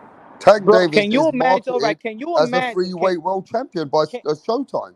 Can you Steven imagine? Epinoza. Can you imagine Lomachenko and Devin Haney not fighting for the belts? What do you mean? Can you imagine? It can happen. Yeah, but what would be the reason? No, I don't think anybody would care about that fight at that point. What do you mean? If the fight happened, it'll just be for fucking bragging rights. Yeah, that's it. No, bro, no, that shit don't fucking happen. These guys are on the top of their game. Yes. This ain't no. You getting a tune-up like they used to do back. They used to do this more back in the days too. A lot of people like to talk about back in the day. They used to do this shit a lot. When you fight a tune-up, but belts is not on the line. Are you also just as? Are you also just the best of the best? This is the best of the best. Yeah, but are you just as angry at Keith Thurman if he accepts the fight for no belts? No, because we know I'm not upset with Keith Thurman. I'm upset of Earl Spence because he's the one that's been saying that he don't want to fight Keith Thurman. Yeah. And he's been petty for a long time. So I know why the belt is not on the line. So you think this is just to spite Keith Thurman? Yeah, he a bitch. So that means Keith Thurman's a bitch to take the fight. He a bitch. No, he gonna be a fighter. He gonna take it. Yeah, you get paid. You a bitch ass as a fan. Keith Thurman is a bitch to take the fight. You a bitch as a fan. That's you a bitch as a fan then. You a bitch. Balls. No, fuck you. Keith Thurman's a bigger bitch. I got my opinions. Why? Yo, look, you don't like my opinions, bro. That's the truth. No, that motherfucker's a bitch. He's a big bitch for going there. He's the biggest hoe. He's a hoe for going there. No. He's a hoe. No, you can't take it personal. Fuck that. He's a hoe. He's a hoe, motherfucker. He's a big hoe. He's a big bitch for going up there. No. He's a bitch too. He's a bitch too. If one's a bitch, the other one's a bigger bitch. How? He is. The dude's been talking shit. I'm talking about rap star. The dude's been talking shit. No, bro, because the guy shouldn't be going up there. He should be sticking up for his name, then, innit? He wants that payday. He's a payday bitch. Like Canelo said, it's payday. What if he not just wants for Errol? It's for payday for Keith. What if he just wants to fight the guy? Fuck that. He's a payday. What if he just wants to fight the guy? But it's a payday. You know it's a payday. But, look, I mean, at this the point, payday is always going to be included. At this point in their career, bro, it's a payday. Rapstar, listen to what I'm saying. In his career, it is a payday, though. Rapstar, listen to what I'm saying. The pay is always going to be included. But what if he just wants to fight this guy because this guy's been talking shit for so long? Man, you talking about Spence? Yeah. Yeah. What if it's just come down to that point where people think we're not going to get Keith one-time Thurman, and he just might come out and we see the old Keith Thurman. All right, look, man. All I'm saying is, bro, keep the same energy, bro. If Errol Spence is getting up in that weight to fight, Man, it's about talking. You just trying to ignite emotions, bro. You don't want to fucking talk about boxing. Another thing though, the winner of this fight here at 154, the winner of this I don't fight. want to talk about boxing no more. Y'all fucking frauds, bro. Y'all fake. Y'all frauds, man. Y'all waste people's time. Y'all don't talk boxing, man, bro. we gotta Y'all don't keep talk it boxing. real. Keep Y'all Thurman play right devil's now. advocate. You just want to ignite emotions. Get the fuck out of here, man. Stop wasting people's Look time. at this shit, man. Look, but the thing about me, look, people might be Punch, say missing what you is, want, though. I can't deny the fans when they do say that Keith is acting like the payday guy too. I can't deny that. The winner of this fight. That's how I feel too. I understand those fans. So you can say how you want, but I feel that Keith energy should be sticking up for his name and his legacy. If he don't want the fight, he should just stick up for what he needs to do. That's the thing. The sanctioning bodies should not allow Keith to go out like that. And let me just ask you this. Logically, isn't Keith promised by the WBC that he will get that belt if he gets the chance? Wasn't he promised? Rapstar, you gotta look at it like that. Wasn't he promised though, Tip? Answer the question. Yeah, when he gave up that belt and the WBC belt, he was promised that he made a fight for it. Yes. He was promised. Yes. And now they're trying to make him fight Errol Spence at another weight class. Nah. Sanctioning body should step up and strip the belt and let Keith Thurman fight for it. Am I right or wrong? That's not the sanctioning bodies doing that. Yeah, but the sanctioning body knows that if Errol Spence is moving up, he wouldn't have got the money he gonna get for fighting should let Spence. Keith Thurman fight for the fucking belt. That's the real way. This guy, listen, stop the cap. Fighting Cody Crowell or somebody like that for the vacant belt, he ain't gonna make as much money as he fighting Spence. The A side. This guy's the A side, right? He's the one calling the shots now. These are his stipulations on what he wants to do, fighting Thurman, not the sanctioning bodies. The sanctioning bodies didn't request this stuff. That's Spence. Yeah, but that means you're letting the fighter do what he wants. Then they strip the fucking belt. Strip him. That's what I said. So let me ask you a question. Would y'all like to see Josh Taylor versus Teofimo Lopez without the strap? I wouldn't want to see that. Okay, look, Punch, I'm gonna be real with you. These days fights are happening without the straps. I think it's happening without the strap if you don't got the strap. I still watch Josh Taylor. I'll still watch that fight. I still watch it. It ain't the same. What kind of weed it is out there, man? What y'all smoking? The belts don't matter when there is no belts. But Punch, boxing's not giving us anything. We'll take what we can now. I'm not saying that. That's how I feel about boxing now, bro. I'm not saying let's not give us the fucking fights, belts or no belts, just fight. I'm saying that but what's not on the line? Teofimo Lopez, George Kambosos. Look, Punch. Teofimo Lopez came to your channel and said we're gonna fight George Kambosos, maybe no belts. People are gonna watch it. But I mean, George Kambosos, none of them got belts. You talking about a guy? You talking about top guys, elite guys, name guys. One of them got belts, and they're not putting it on the line. So if Keith Thurman beats Errol Spence, but then Errol Spence stays and then he goes undisputed with Bud, that's going to look like a fraud. That's fake. That undisputed will be fake. And that's why I'm not mad at Keith for taking the fight, because if he beats Errol and that happens, it's going to make Errol look bad. Yeah, but it's still looking real bad. But I'm saying is that all the belts are occupied. So at the end of the day, this is Keith Thurman's best fight. This is definitely gonna be a franchise. He's not gonna look. He's at 154. Jermell Charlo got all the belts. Jermell Charlo still got the fight with Tim Zhu that's just postponed. He's injured. So you tell me what is the best fight for Keith Thurman that's on the table? Are you telling me that Keith Thurman, with all his relationships, I'm asking answer the question. What fight on the table for Keith Thurman is the best? Man, answer the question, Tip. I got a question as well. Answer the question, Tip. What fight on the table is the best on fight the table for Keith Thurman? What's the best fight he should take? Is it Boots? Spence. Is it Boots? Is it Virgil? Is it Spence? Crawford or Spence? It's Spence. All right then. So he's doing the right thing. But is Spence doing the right thing? But look, at the end of the day, this is what we have to look at it. what business is going on, which is making Fuck Keith Thurman. business, man. Yeah, but what It's the business best is fight for getting Spence offered? too, though. Is business is getting offered to Keith Thurman and Errol Spence. Sanctioning bodies had Keith Thurman as mandated fighter. So at this point, I don't even think sanctioning bodies. Are you telling me the relationship that Keith's got with WBC, that they're not going to talk and say, "Yo, what's going on? How am I going to get my belt?" So there must be something there. Are the sanctioning body going to let Keith go out like that? The bitch of Earl Spence. That's what I'm saying. The bitchiness I think and pettiness of Earl Spence, because he's the one that been bitching around saying, "I'm not gonna give Keith Thurman this, I'm not." So his ass is saying, I'm gonna give the fight because that's what PBC want, that's what TGB wants, the Belt Federation is into, but I'm not gonna put my butts on the line. I'm not gonna do it because he didn't give me a shot when I asked for a bitch ass motherfucker. Yeah, but then Strap that's a seats in my bitch ass. motherfucker You for scared to Keith lose your Thurman to strap. sign it like a hoe. You scared to lose your Keith strap. Thurman signing it like a hoe. You scared. He sounded like a hoe because he ain't get the buff. He ain't got. So yeah, but he fight ain't got. Thurman. Yeah, but that's it, innit? He can't. You calling the ram? You calling the so wrong man Keith's the just hoe. gonna follow the tribe now. You calling the wrong man the hoe. Yeah, but the Keith is the one who's calling the wrong man the hoe. So Keith is follow the leader now. So he's not the champion, but you calling Keith has him. become a follow the leader. So anybody that fights Earl Spence is a hoe. Nah, I say Keith is fucking following the leader. I just think he puts Keith in a Pacquiao position. Keith then becomes like the Pacquiao of the division. That's basically what it says. I mean, there's big high hopes that you think he's going up to 154 to beat Errol Spence, first of all. Second of all, if he does get that big, 8-figure payday, he don't care if he's not getting no belts at this point. I mean, who knows? He might get to fight Danny Garcia after that at 54. Mm-hmm. He might get to fight Danny Garcia even if he loses.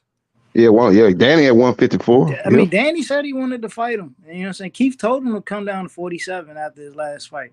So I mean, but Punch just said that Keith would go up there to fight.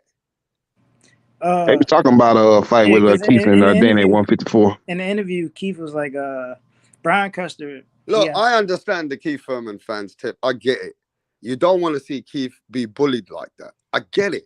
Right? Look, I understand Punch as well, right?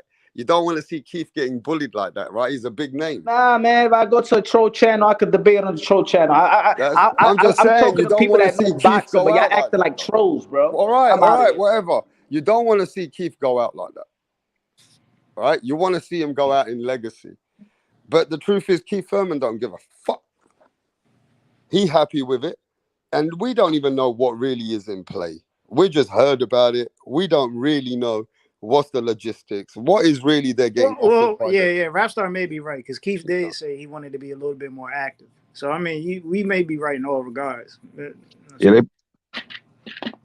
like I said, Keith Thurman said in doing the negotiations with Crawford, that he was fighting Crawford or he was moving up to 154. He ain't getting the Crawford fight, so he's moving up to 154.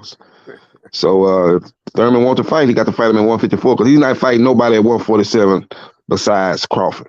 He's been saying trying to make 147 ain't fun. He's been at the weight for 10 years. He'll be willing to sacrifice the fight for the Crawford. That's a fight he's been looking at for a while. He'll be willing to do that, but not for Thurman. He's not gonna want to do that for Thurman. Yeah, but there's people hating on this Keith Thurman fight. But let me just kill this Crawford fans' hate for Keith Thurman versus Errol Spence at any weight class. Keith Thurman is a better fighter than David Avanesian now and always was and always will be. So when they start shouting about this fight, who the fuck is he fighting Keith Thurman at 154? It's a bullshit fight. I still say Keith Thurman is a way bigger, better fighter than David Avanesian and David Avanesian ever was. And let's just say this. Facts. David Avanesian was a guy who held the regular title when Keith was the super champ. Yeah, David, Yeah. Keith Thurman, much more accomplished fighter than David Avanesian, much better fighter. So people that was trying to say that David Avanesian was a better opponent than Keith Thurman, it's crazy. There's this weird, they just hating on Errol Spence. There's this weird hate for Keith Thurman in boxing. I don't know where it comes from, but there's just a weird hate by boxing fans for Keith Thurman. And it may come from like those who carried over from the Mayweather fan base and picked up with Errol Spence. It may come from them, but I just don't know. I think it's due to the fact that he was injured. He had some legitimate injury, but for some reason, these people thinking that he was faking, that he had lost his love for boxing, that he really wasn't hurt. But I believe he actually was hurt. He got hurt in the Danny Garcia fight. Then he suffered some injuries after that. I think he was really, really hurt. And then when he came back, he said he needed to get a tune-up, and then he would be looking for the big fights with fighters like Errol Spence Jr. I think that rubbed people the wrong way, but I just think people thought that he was capping. They didn't think he was actually really hurt. They thought he was just, he had became champion and got married, and he kind of had lost his love for the sport of boxing. I think people really thought that, but I don't know why they thought that, because I think his interests actually were legitimate. But they still say it to this day. They'll be like, Keith Thurman got 1 foot in and 1 foot out the door of boxing. I'm like, Yep. I'm a Keith Thurman fan. I like Thurman. He's a good fighter. He ain't never been dominated. So, a lot of people out here saying that Errol Spence Jr. is going to, dog walk him and, knock him out and dominate. I think Errol was going to win the fight, but I think it's going to be a good fight, man. And Thurman has never been dominated. Even Pacquiao, that was a split decision. So you reckon the ones which are being fanboys, are you saying the ones who came here earlier, the Dirks and all that, they're being fanboys when they're saying that Errol Spence is just going to dog walk him, he's going to just knock him out? That's all fanboy shit, right? Because we know that Keith, I keep it real. We know that Keith Thurman got the footwork. We know Keith Thurman ain't going out like that. And we know Keith Thurman taking Errol Spence probably to 12 rounds. He probably lose, right? I got him losing, but I still see Keith Thurman with a lot of threat. The way that people speak about Keith like he ain't shit, that is a bit too much, if you ask me. Yeah, they go back to the bias they have, because they don't think he was legitimately hurt. They thought he was basically trying to hold the Bills hostage and didn't want to fight Errol Spence Jr. So that's what that really is. They ain't really looking at it objectively. He's a good fighter. He's like top 5 welterweight, and it's gonna be a good fight. And he's gonna be the best opponent Errol Spence Jr. has faced, and obviously Errol Spence Jr. will be the best opponent he's faced. So it's gonna be a good fight. It's a good fight. Remember, Keith Thurman said we haven't seen the best Thurman yet. We gonna get the best Thurman on this night. I believe it. Yeah, I think, you know what? Forget all about this belts and all that. Yeah, okay, I get it.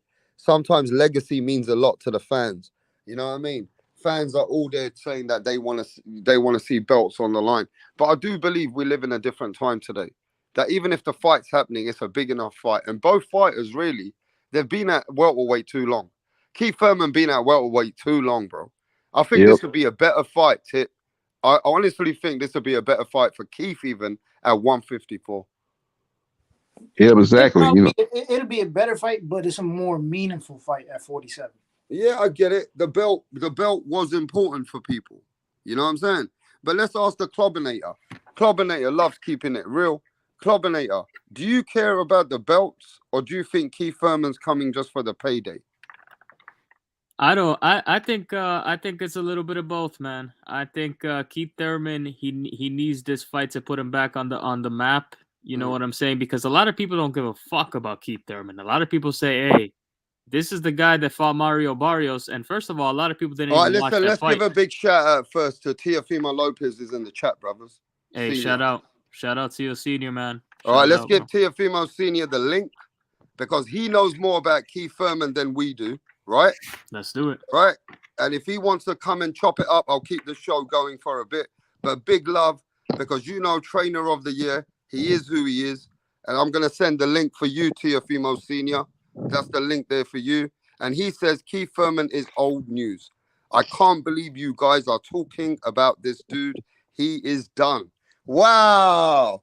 Look at that, bro. Tip Bayless. TEOFIMO Senior. And I know that you got love for Senior, but you're going to keep it real with Keith. TEOFIMO Senior said, right? TEOFIMO Senior said that Keith Thurman is old news. I got smoke on the panel. Anytime he ready. Oh. TEOFIMO Senior said Keith one-time Thurman is old news. You hear that? I guess he wasn't impressed with his last performance against Mario Barrios. You know what? Tio's making some kind of logical sense, like I was saying. It's the history we're looking at.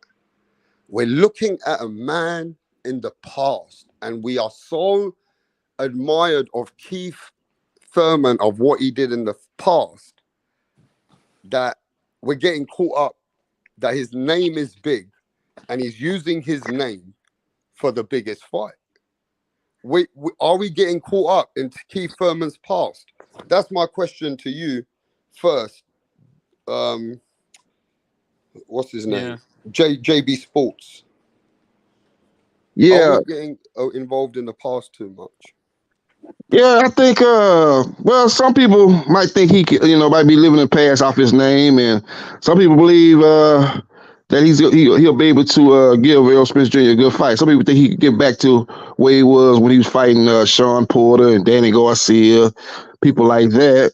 I don't think he could get back to that. That was what, 5-6 years ago. I don't think he could get back to that. But if he can get somewhere close to that, then we're gonna have a good fight on our hands. But if we get the guy that fought, Josecito Lopez is kind of struggling in that fight, and the guy that, I didn't think he looked as bad. People said he looked against the Mario Barrios, outside of he didn't get the knockout over a guy that people were saying Tank Davis fought, but that was a weight drain Mario Barrios, man. He took that fight. He probably should have went up to 147 after the fight before the Tank Davis fight. So I kind of take that with a grain of salt. I kind of like what I saw out of Keith Thurman, considering the long layoff, but I think he's gonna have to be better than that to beat Errol Spence Jr. So I think people kind of hoping that we get the old Keith Thurman, but I don't see that being the case. I think if we can get the Mario Barrios, but a little bit more sharper, and then bringing the power, bringing the power that he had, when he was one time, then we're gonna have a good fight on our hands. I don't know if he can turn back the clock to that level,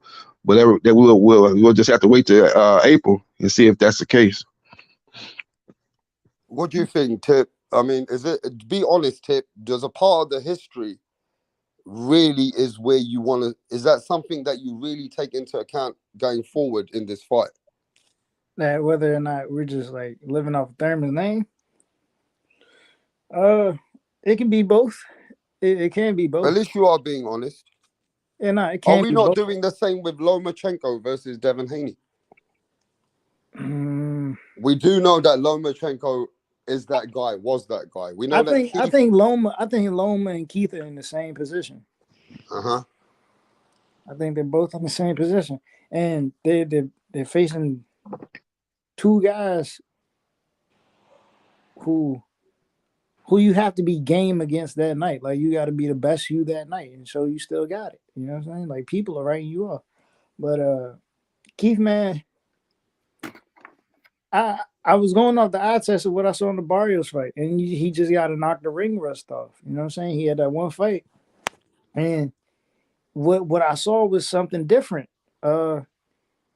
He did more combination punching in this Barrios fight, where he was just mixing stuff up that he learned from Pacquiao, and he wasn't really sitting down on his shots like he was supposed to. And I heard that's what he was training to do coming to fight Spence. You know what I'm saying? Because like, this is gonna be a guy who's gonna be coming forward a lot, trying to land these body shots, and you really got to put it to him. But I mean, yeah, man, Keith.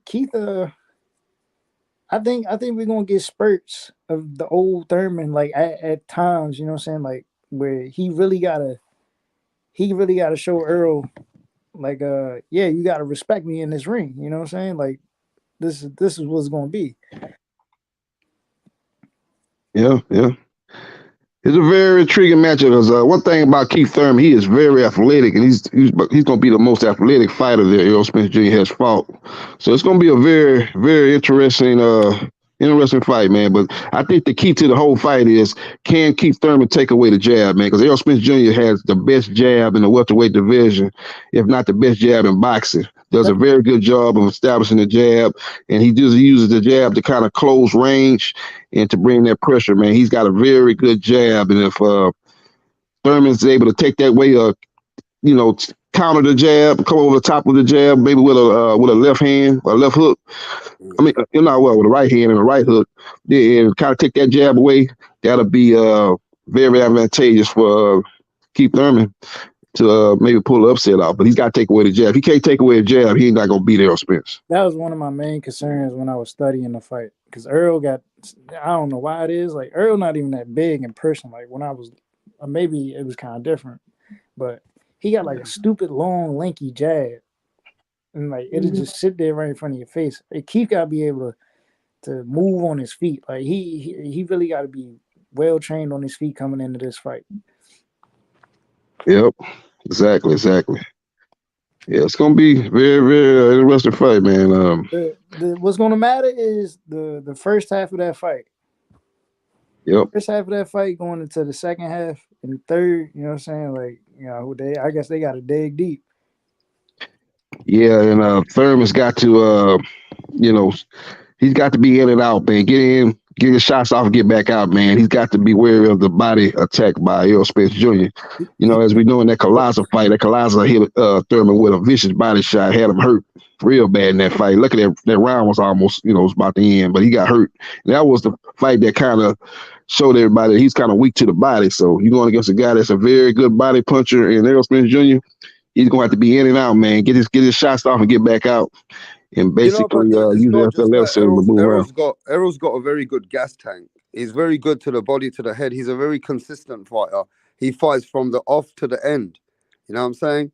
And Errol's got very good resistance as well. You saw in the Ugas fight, even when the ref said stop and he got punched, he came back strong. It took him a few seconds, but that was it. So we know that Errol Spence has got the gas tank. He got the skills. And, at this point in their careers, look, Junior Lopez, we might not agree or disagree on most things. On this, we agree. You know what I mean? This is how I started this live, that, yes, Keith Thurman is that guy. But at this point in their careers, I just got to favor Errol Spence right now. He's stronger. He's more durable.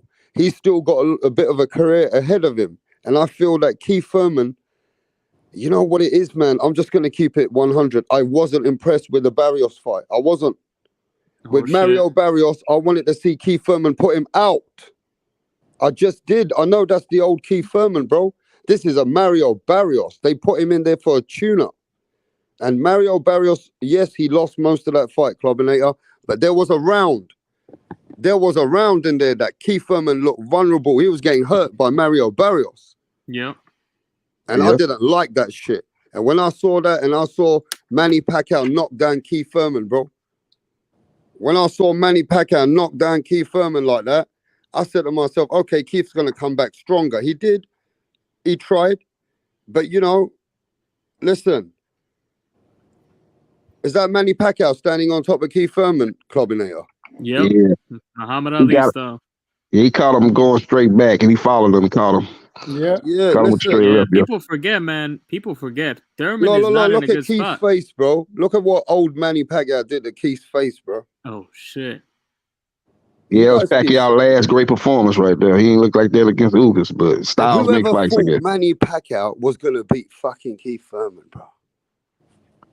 I thought that was a 50-50 fight going into it, because Thurman had been out the ring for a little while, and Pacquiao, he didn't look good against Broner, so I know a lot of people probably thought, Thurman would beat him, but I thought it was a 50-50 fight, so I wasn't shocked how it went. Thurman had been inactive. That's when he had started being inactive, man. He hadn't fought that much, and he had fought he had fought Josecito Lopez, and he didn't look that great in that fight. He dominated outside. He got caught with a body shot, got hurt in that fight, and he should have stopped Josecito Lopez. But it was a good performance by Pacquiao. His last great performance. I didn't think Thurman looked that bad. Really, he fought a good fight too. He just the knockdown, and then he got hurt late in that 11th round when he had kind of took over the fight in the second half of that fight.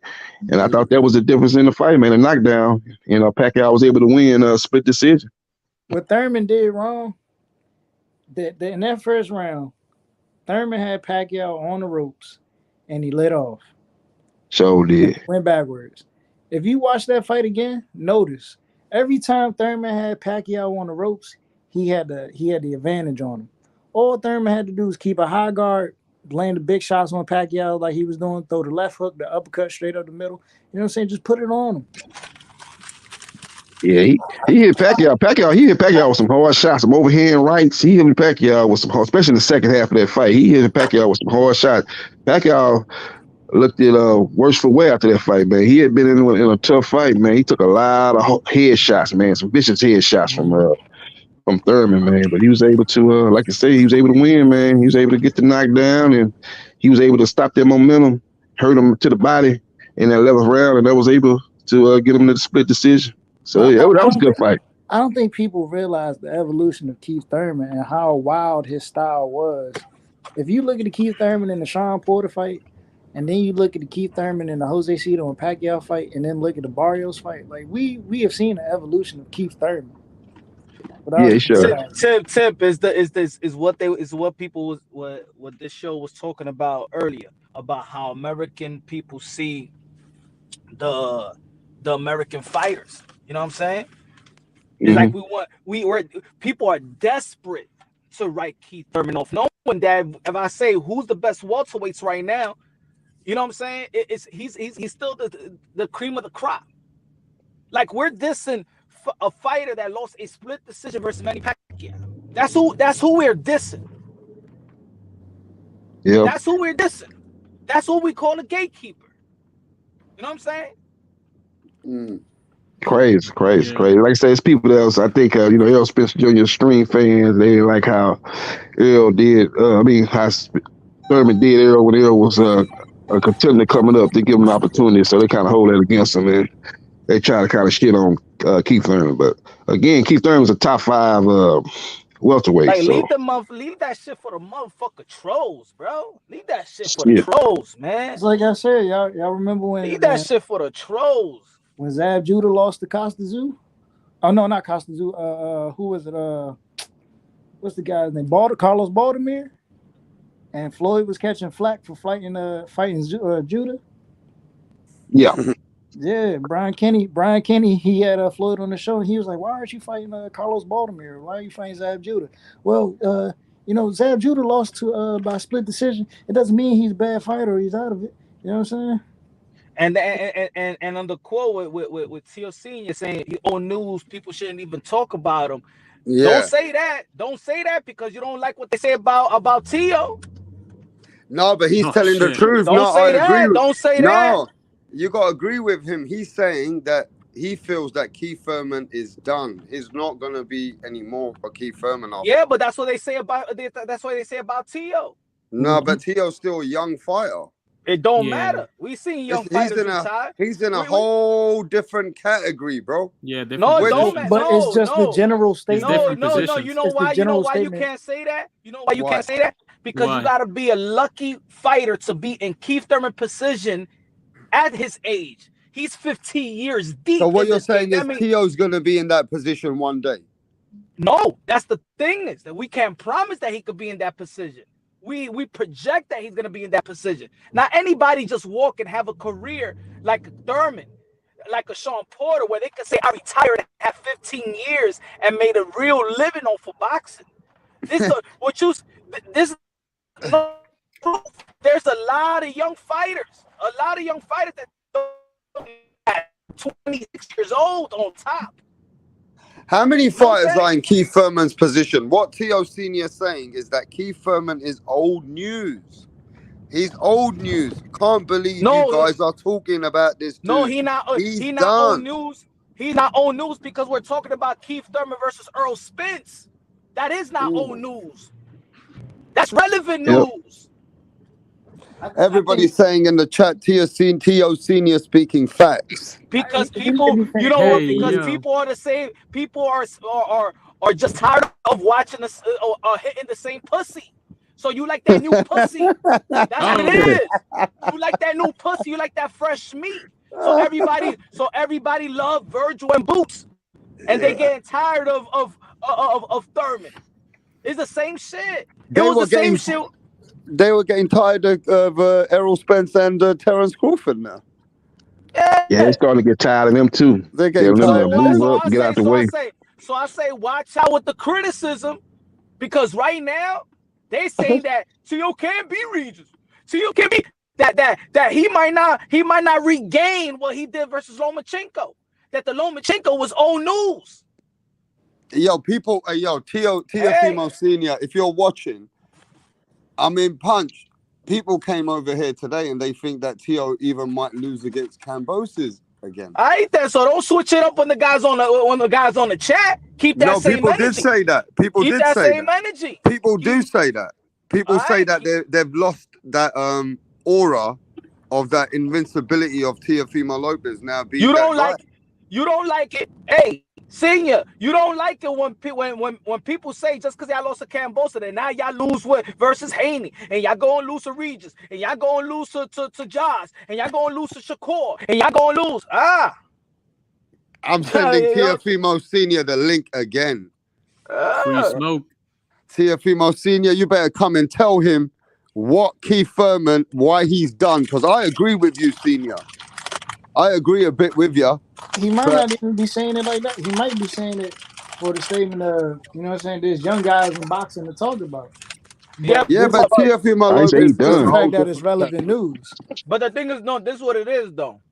You gotta put it in content. You know what I'm saying? Because even there's certain young fighters like Bam Rodriguez and Tio that have done special things, but not every young fighter. Boots and Virgil has not done no special thing. No. So it's not about being old news. I can't write off the current news and call them old news. These new school, the Virgil and the Boots haven't done shit. When they do something, then I could write off these motherfuckers. Then let's write off Keith Thurman. Do half of what Keith Thurman did. Do half of that shit. Do 25% of that shit. The fuck out of here. I ain't praising. I'm not praising. I'm gonna praise a fighter and I'm a hype a fighter. But I'm not gonna overhype a fighter over somebody that's done shit.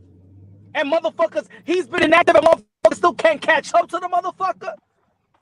Boots is fighting one time a year. He just fought Karen Choo Choo Train. Fuck is that talking about? Trying to fucking throw Keith Thurman away for a motherfucker that fought Karen Choo Choo Train. Y'all bugging the fuck out. Fuck out of here, man. There's a fucking boxing right here, man. Keep that troll to the mother channels, bro. Y'all disrespect the fuck motherfuckers that did their shit. He's a fucking gatekeeper. Yeah, that's crazy. That's crazy. Man. Yeah, the chat, bro. Hey, listen, Punch. I gotta be honest. The boxing chat and a lot of boxing people have lost respect for Thurman, bro. Yeah, they don't know boxing. They don't know boxing. And it takes the real hardcore boxers to put this shit in perspective and not do what casuals and trolls do. That's why I am the way that's why I'm talking the way I'm talking. Because this right here shouldn't be talking like them. You shouldn't be writing on no Keith Thurman for who? For who? Fuck out of here, man. Bud Crawford be the best win in the welterweight division was fucking Sean Porter. Keith Thurman did that shit a long time ago. Earl Spence fought Dennis Garcia, Sean Porter. Keith Thurman did that a long time ago. You tell me what these motherfuckers has done more significant than Keith or Tom Thurman. Tell me who the fuck they beat. Tell me who they beat. Errol went to England and beat Tell me who Brook. they beat. Yeah, that was his first win. But after that, he's done what Keith Thurman done. The fuck out of here. Oh, news. Give me some new news. Give me a surprise. Now, if Earl Spence fights Bud Crawford, and then we see, oh shit, Spence beat Bud or Bud beat Spence. Oh shit, we looking at something new. Nobody done nothing more significant than Keith or Tom Thurman. Keith Thurman laid a blueprint for these motherfuckers. No shit. Keith Thurman laid the blueprint for these motherfuckers. It got Earl Spence comfortable. It got Al Heyman and the business handlers comfortable for Earl Spence to be in the ring with Leonard Bundu, Porter, and Danny Garcia because Keith Thurman did the motherfucking dirty work. Fuck y'all motherfuckers. He did the motherfucking dirty work. And so he deserves his And when he got in mandatory precision, people want to talk about Doug. Oh, Spence Doug Thurman. When he got in mandatory precision after Diego Chavez in 2013, they overlooked him. He had to be in the position that Keith Thurman was in, he had to work his ass off. Earl Spence got in mandatory precision for the first time and got his title shot. He needed to wait. He needed to wait. Not even want to fight.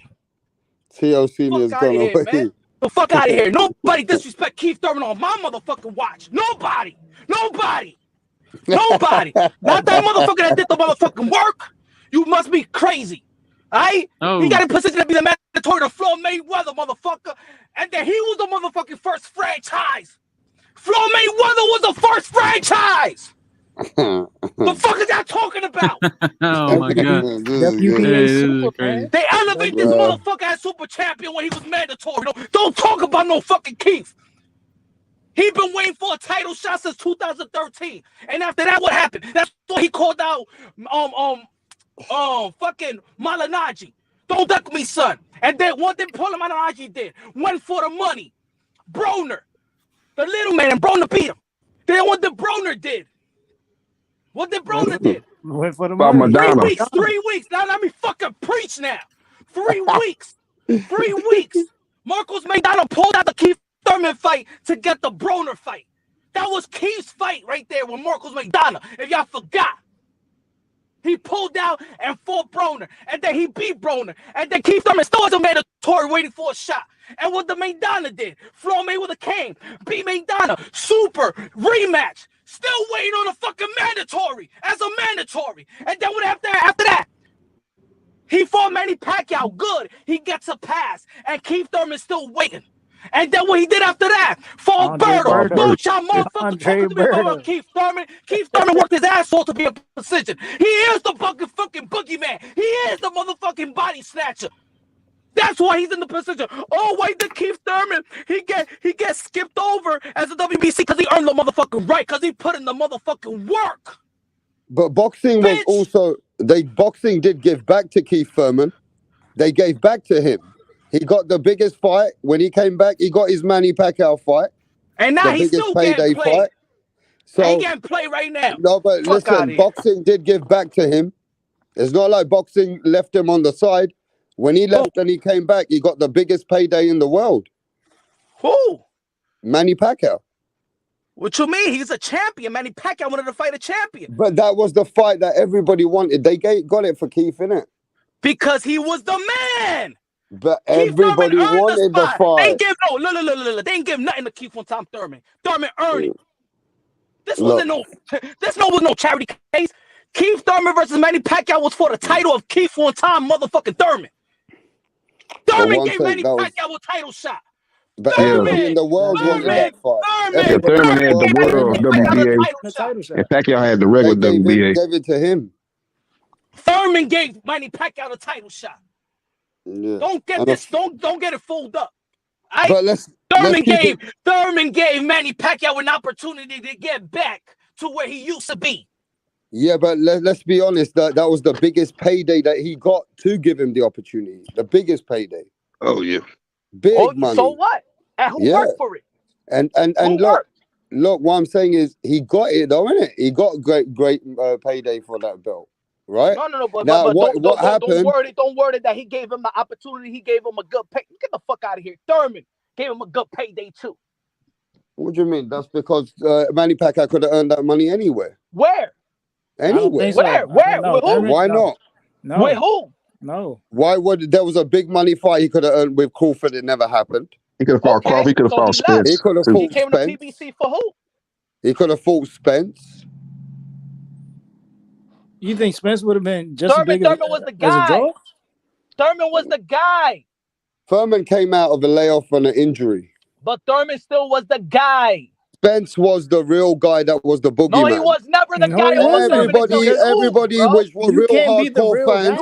Real hardcore fans. This motherfucker want to skip motherfucker. No, real hardcore fans had Spence only beating him. Hey, yo, fuck the hardcore, motherfucker. The hardcore real fans only had Spence beating him. No, it's true. They do shit again. They only had, even I had Spence only beating Pacquiao. What the fuck are you talking about? Hardcore fans had Spence beating everybody. I don't give a fuck. Hardcores are casuals.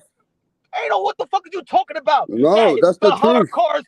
The real fans knew that Spence was the boogeyman. Thurman was the guy. Thurman. At the time, was the guy. Yeah. Thurman was not the boogeyman at that time. He was injured, came out of injury. It was Spence. He didn't get beat.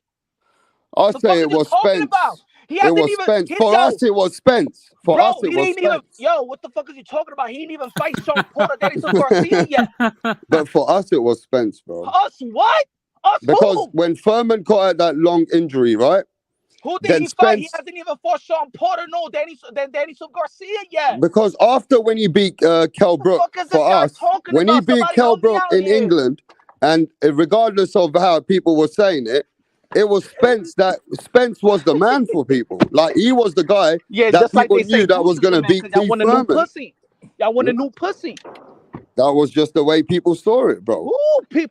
Give me their names, rap. So you like to Man, say everybody this in is the way that boxing. people saw Even it. Mayweather had Spence. Even Mayweather had Spence. Yeah, Everybody was because shouting you out know why? Spence. Because Keith Thurman. You know why? Because Keith Thurman was the only one to No, talk but you shit know where to I talk shit said to it? Floyd Mayweather. You know, for me, it While was everybody when... wanted to be friends with Floyd Mayweather, Keith Thurman been calling his ass out. Look, I'll tell you why it was Spence for me. Even the way he beat Leonard Bundu, and then he stopped Kell Brook. From that day onwards, people said that was it. That's the boogeyman. He's the man beating them all. So that made him the man, even though Keith Well, beat that's Bundu how first. people saw him. So Keith beat Bundu first, then he beat two. It's the way he beat Bundu. The Bundu who went 12 rounds with Keith. Then he beat. Some people saw it like that in boxing, that Keith Thurman is the man, but here comes the boogeyman. He's the man who's going to beat him. Then he beat a prime That's Porter. how we saw it. He beat a and prime. even for Manny Pacquiao, people felt that Errol Spence is the man to beat Manny Pacquiao. He beat a prime Porter. Then he went on to beat Danny Garcia, who had the WBC. I'm not saying. I'm saying they were then. It was then, right? That was a has-been. You can't say Earl was the man and he won a title that got vacated by the man. But we got to remember, he fought not a vacant title. He beat Kell Brook for a proper title. Yeah, but that didn't make him the man because Did he beat Sean Porter for the WBC? That's right. He beat Sean Porter for the WBC. Yeah, but Keith had already vacated. So he didn't That's fight what I'm for saying. So it didn't really. He make was him already the man a champion. He didn't fight. Why did Keith Earl Spence fought Sean Porter? Because you know why? There was a man named Keith Thurman that was looking out for the division. While people saying that they holding the division hostage, they said, "Yo, I'm going to be out for a while. Take this belt. When I'm ready, I get it back. Here, do something with it. Do something with it, guys." They would have stripped him. Y'all act like I'm holding the division hostage, so go ahead, do something. But they would have stripped him. Forward to 2023, we still don't get no undisputed. Still. Look, bro.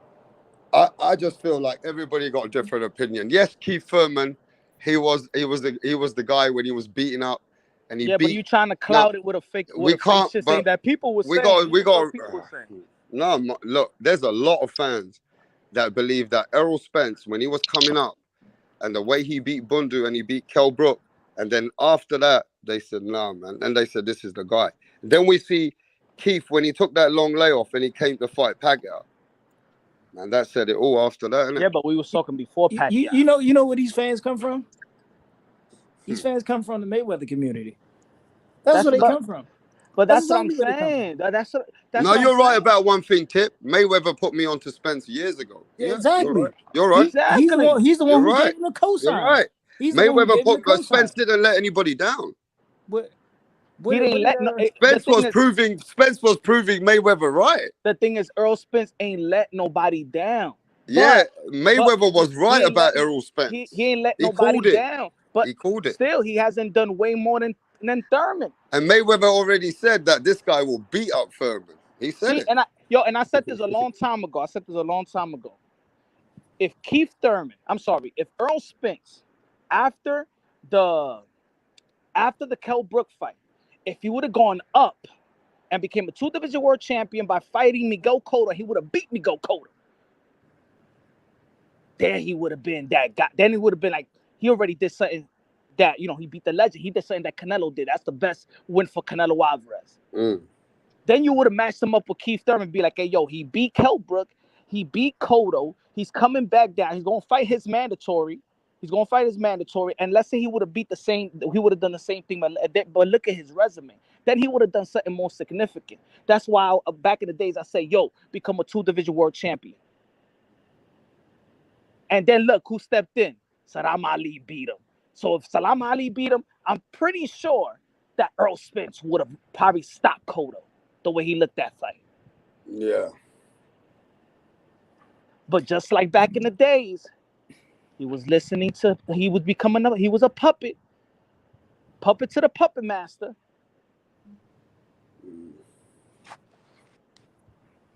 Hey man, the boy Earl. Something else. Hey yo, Tip. people forget how real Thurman was. Do you remember that even Oscar De La Hoya, this how Keith Thurman was fucking scary, motherfuckers. Oscar De La Hoya said that Keith Thurman beats Triple G. They got that on the article. It's on the article. There's an interview with it. Yeah. That they won't even put Keith Thurman versus Canelo Alvarez. Paulie even gave a reason. Yeah, they talking about that. Yeah. You remember?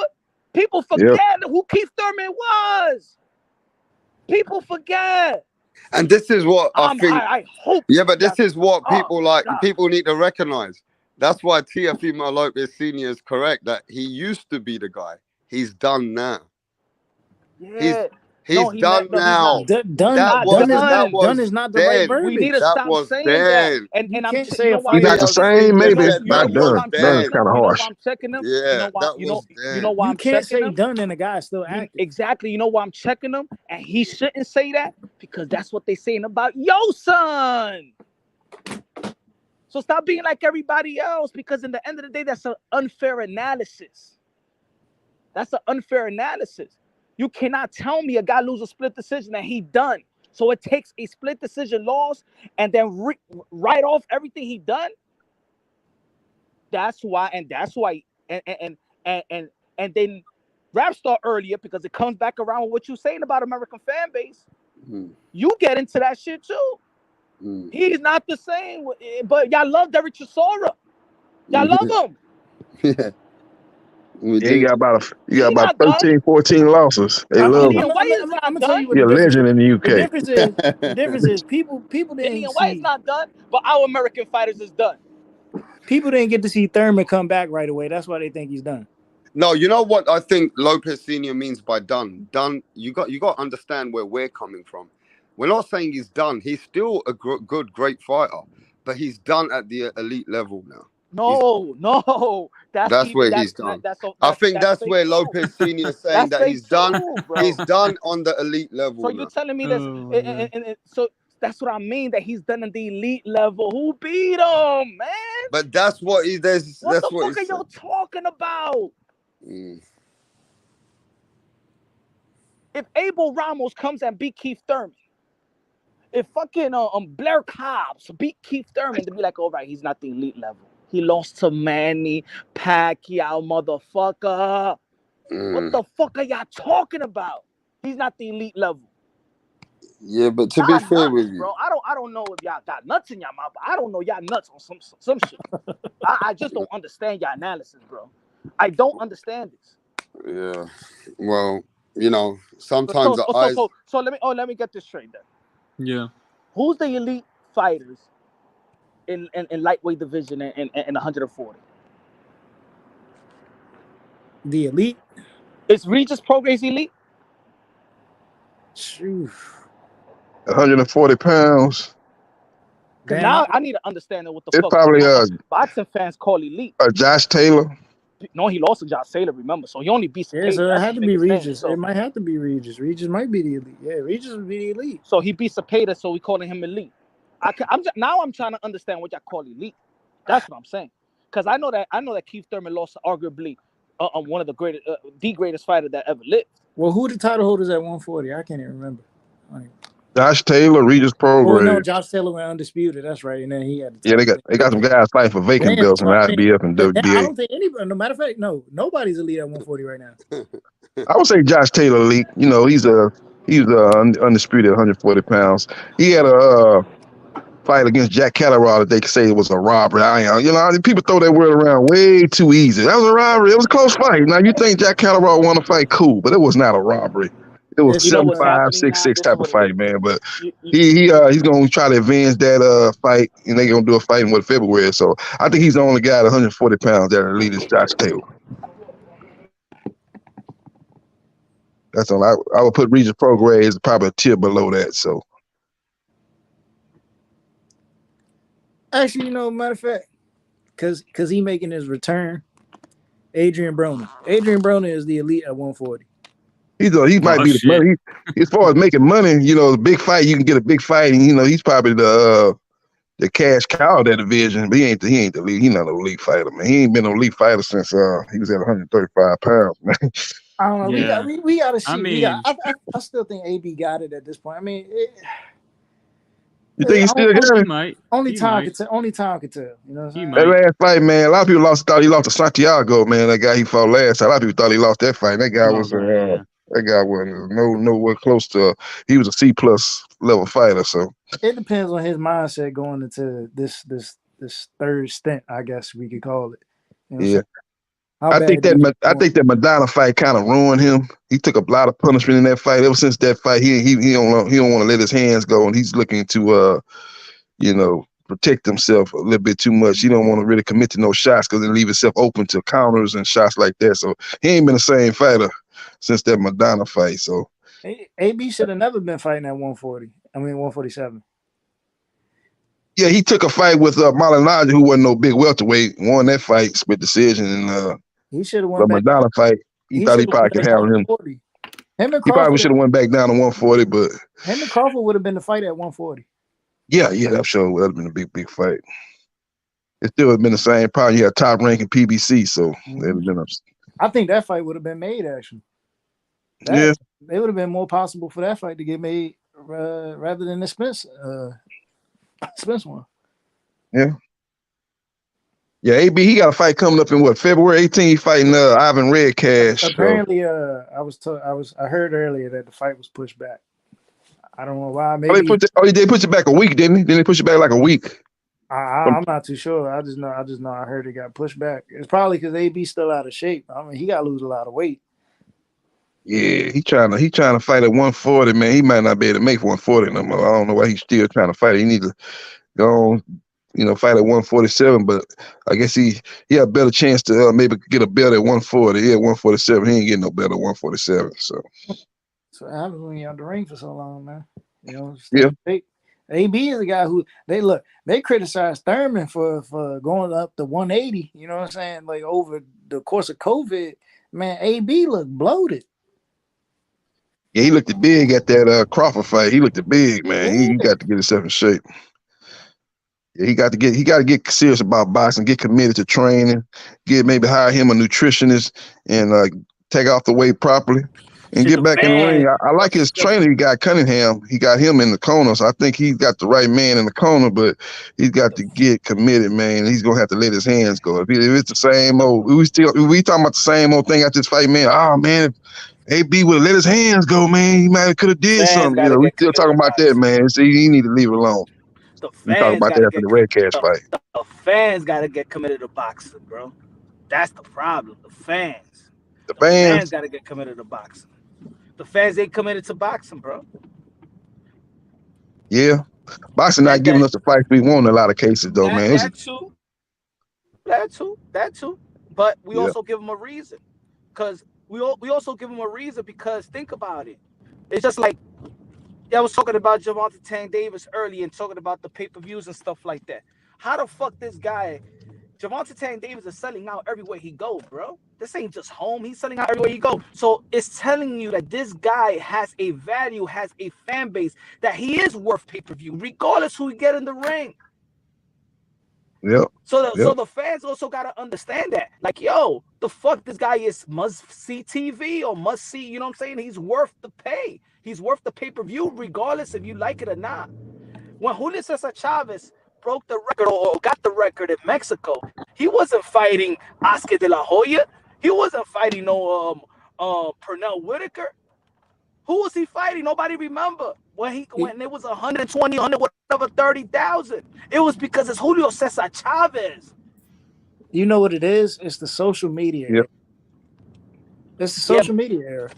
No, but you know what, Ted? The thing is, it's us boxing. We're the ones that's always trying to take away. We're not buying this. But that's what I'm saying. We're not like paying this. We're not doing this. We hate it. I hate it. And then come fight night, everybody watching. There's a narrative opinion on these channels, and people pick it up and they roll with it. I don't think back in the day it would have been like this. Like around the early 2000s, it wouldn't have been like this. People would have just been satisfied with just watching the fight without that much criticism. Yep. Because at the end of the day, you're just getting boxing. You know what I'm saying? Everybody didn't have a keyboard, you know what I'm saying, to type on a Twitter or a blog page. So I don't know, man. Yeah. I mean, it says a lot about the opponents if they able to even step in there with a Tank. You know what I'm saying? Yeah, Tank get hated on. I don't know for what reason. They try to hate on his resume. He ain't fought nobody. When you look at his resume is very solid. He got a solid resume. He fought Jose Pedraza when he was the champion. They was both undefeated, stopped him. He been in there with Leo Santa Cruz. He got a real strong Mario Barrios. You know, you can talk about Roland. Roland hadn't fought nobody. Roland was undefeated with a limited amateur background. He fought him. He been in there with some good guys. Nunez was solid. He been in there with some real good fighters, real good fight. He got a real solid resume. People say, oh, he ain't fought nobody. He's 28 years old. He hasn't fought anybody.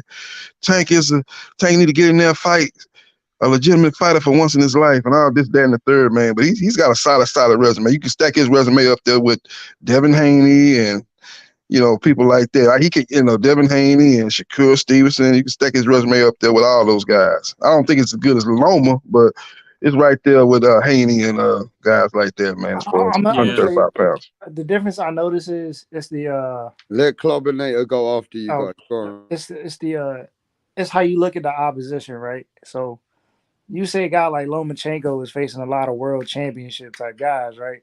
But you're not getting that from Gervonta Davis. Gervonta is facing like a lot of like good solid fighters. Now, when you look at Tank resume, can the people on Tank's resume beat these guys that a Lomachenko beat or Teofimo beat at 135? Now Loma got the best resume. I think that's the comparison that makes it like yeah. Loma got the best resume. They can't compare. I'm just saying, like, compare him to Haney, people like that. Yeah, his resume is right there with Haney and people like that. It's not on the level of Lomachenko. You know, so I just think he gets a lot of crap about his resume. Like, he ain't fought nobody. He been fighting a bunch of cab drivers and ditch diggers, and that's not the case. He's got a real strong resume, man. He's I think it is. I think he's now fighting some better opposition now. He's fought Hector Garcia, beat him last Saturday. He got Ryan Garcia coming up April 15th. So, but even if you look at it, these guys have all gave him a tough fight. Like, these haven't been easy fights for him. Like, the Barrios fight was a tough fight for him. The Rolly fight was damn sure tough for him. Like, I don't think I had Rolly win some of those rounds. I had Rolly up actually.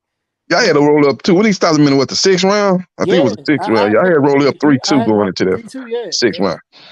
Yeah. He was Rolly was doing good, man. Controlling him with the jab, just got reckless on the ropes and got caught with a great counter, man. But he was doing good. Gervonta started kind of touching him a little bit before that knockout, and he set that shot up. But he was doing good, man. He just got a little bit impatient, man. He should have just kept on.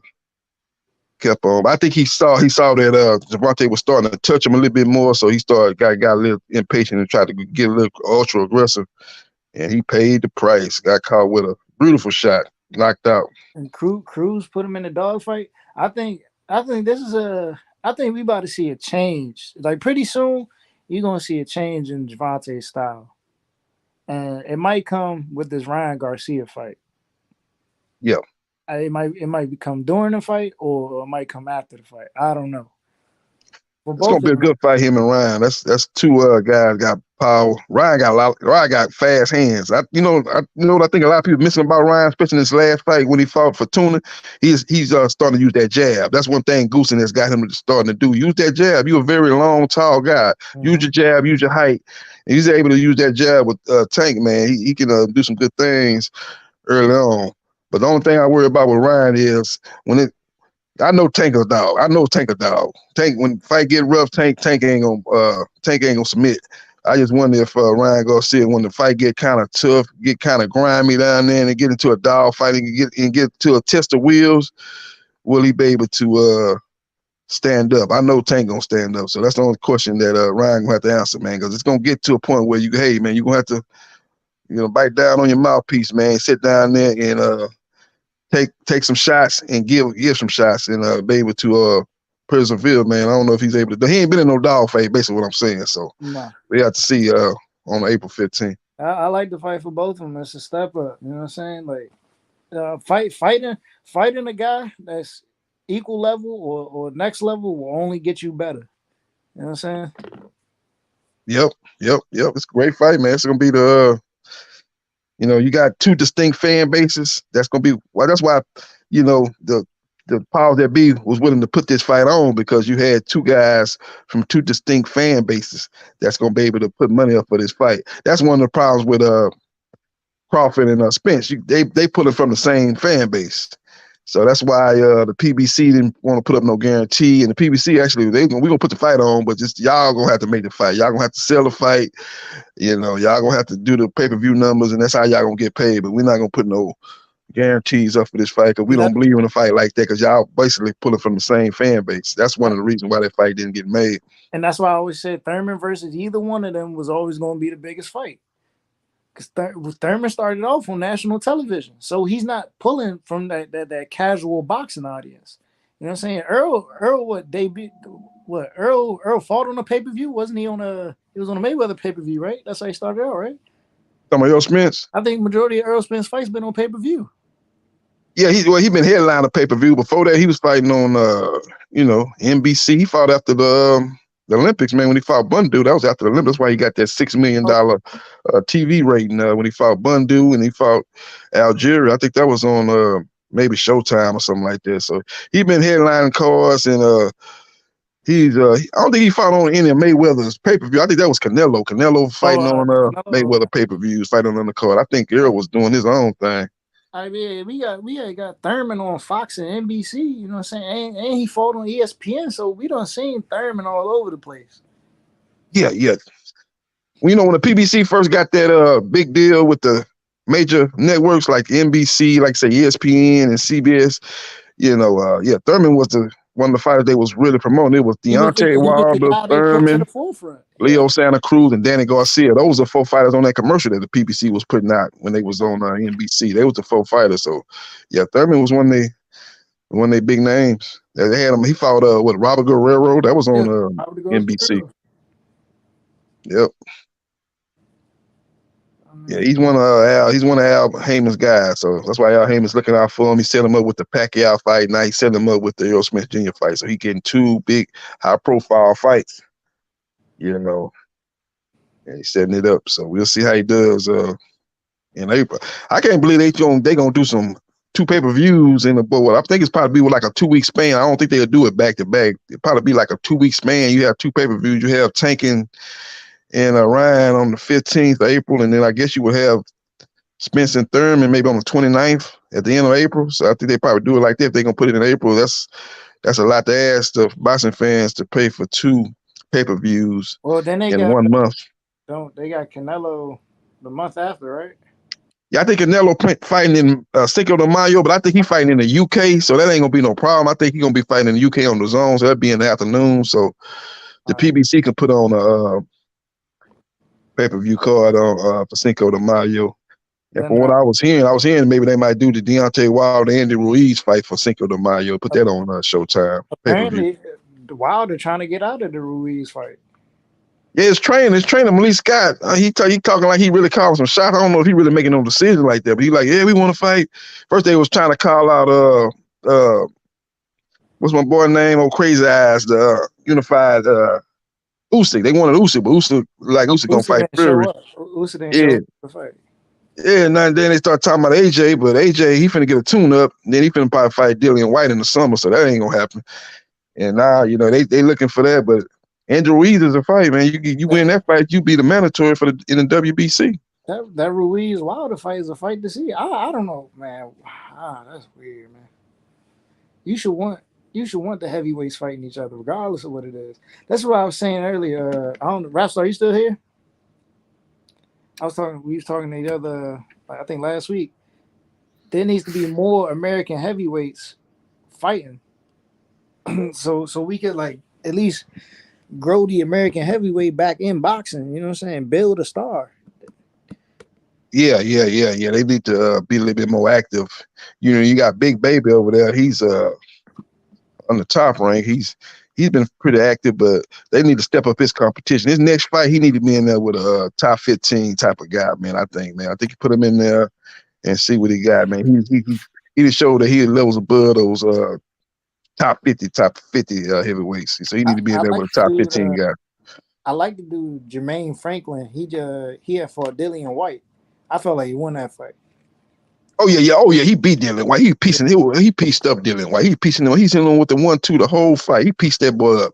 Ain't no way in the world Dillian White won that fight, man. They gave it to him, but he knew it going over there. You know, you over there fighting him in the UK and Dillian White. You know they trying to set up a fight with him and AJ and stuff like that. So he knew he needed to go in there and probably stop him. And you know, he didn't do it. He let it go to the judges' scorecards, and they robbed him because he definitely lost that fight, Dillian White.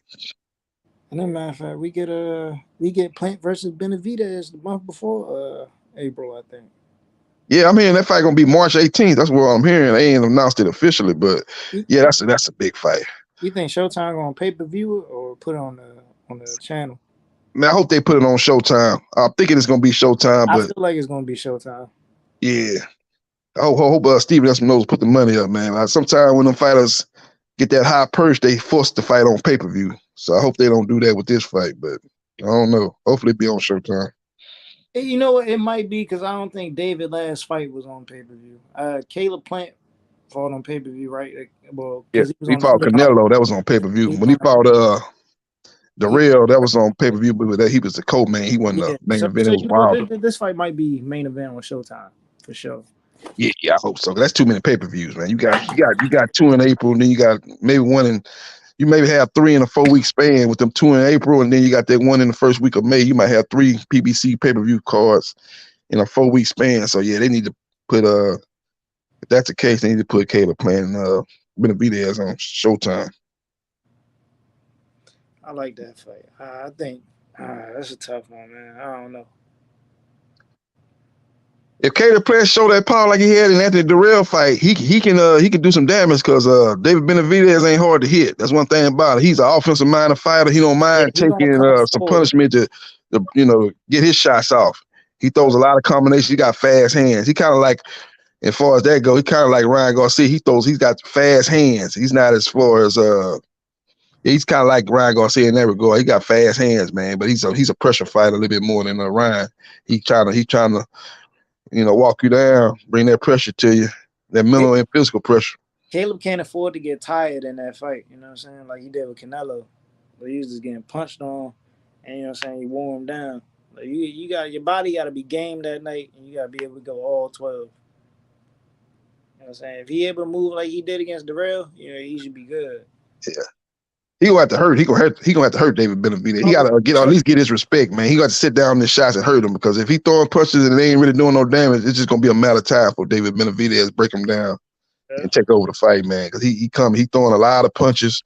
He bringing that pressure, so he got to get his respect, kind of make him a little bit more gun shy. If he's able to do that, then he has a chance to win the fight, because he can move around a little bit and box. Caleb Plant's a good fighter, but he ain't gonna be able to be moving around for no 12 rounds. So he's gonna have to sit down on his shots and get the boy respect, or hurt him to make him more gun shy. If he's able to do that, then yeah, he got a chance to win. If he ain't able to hurt David Benavidez, he ain't gonna win that fight.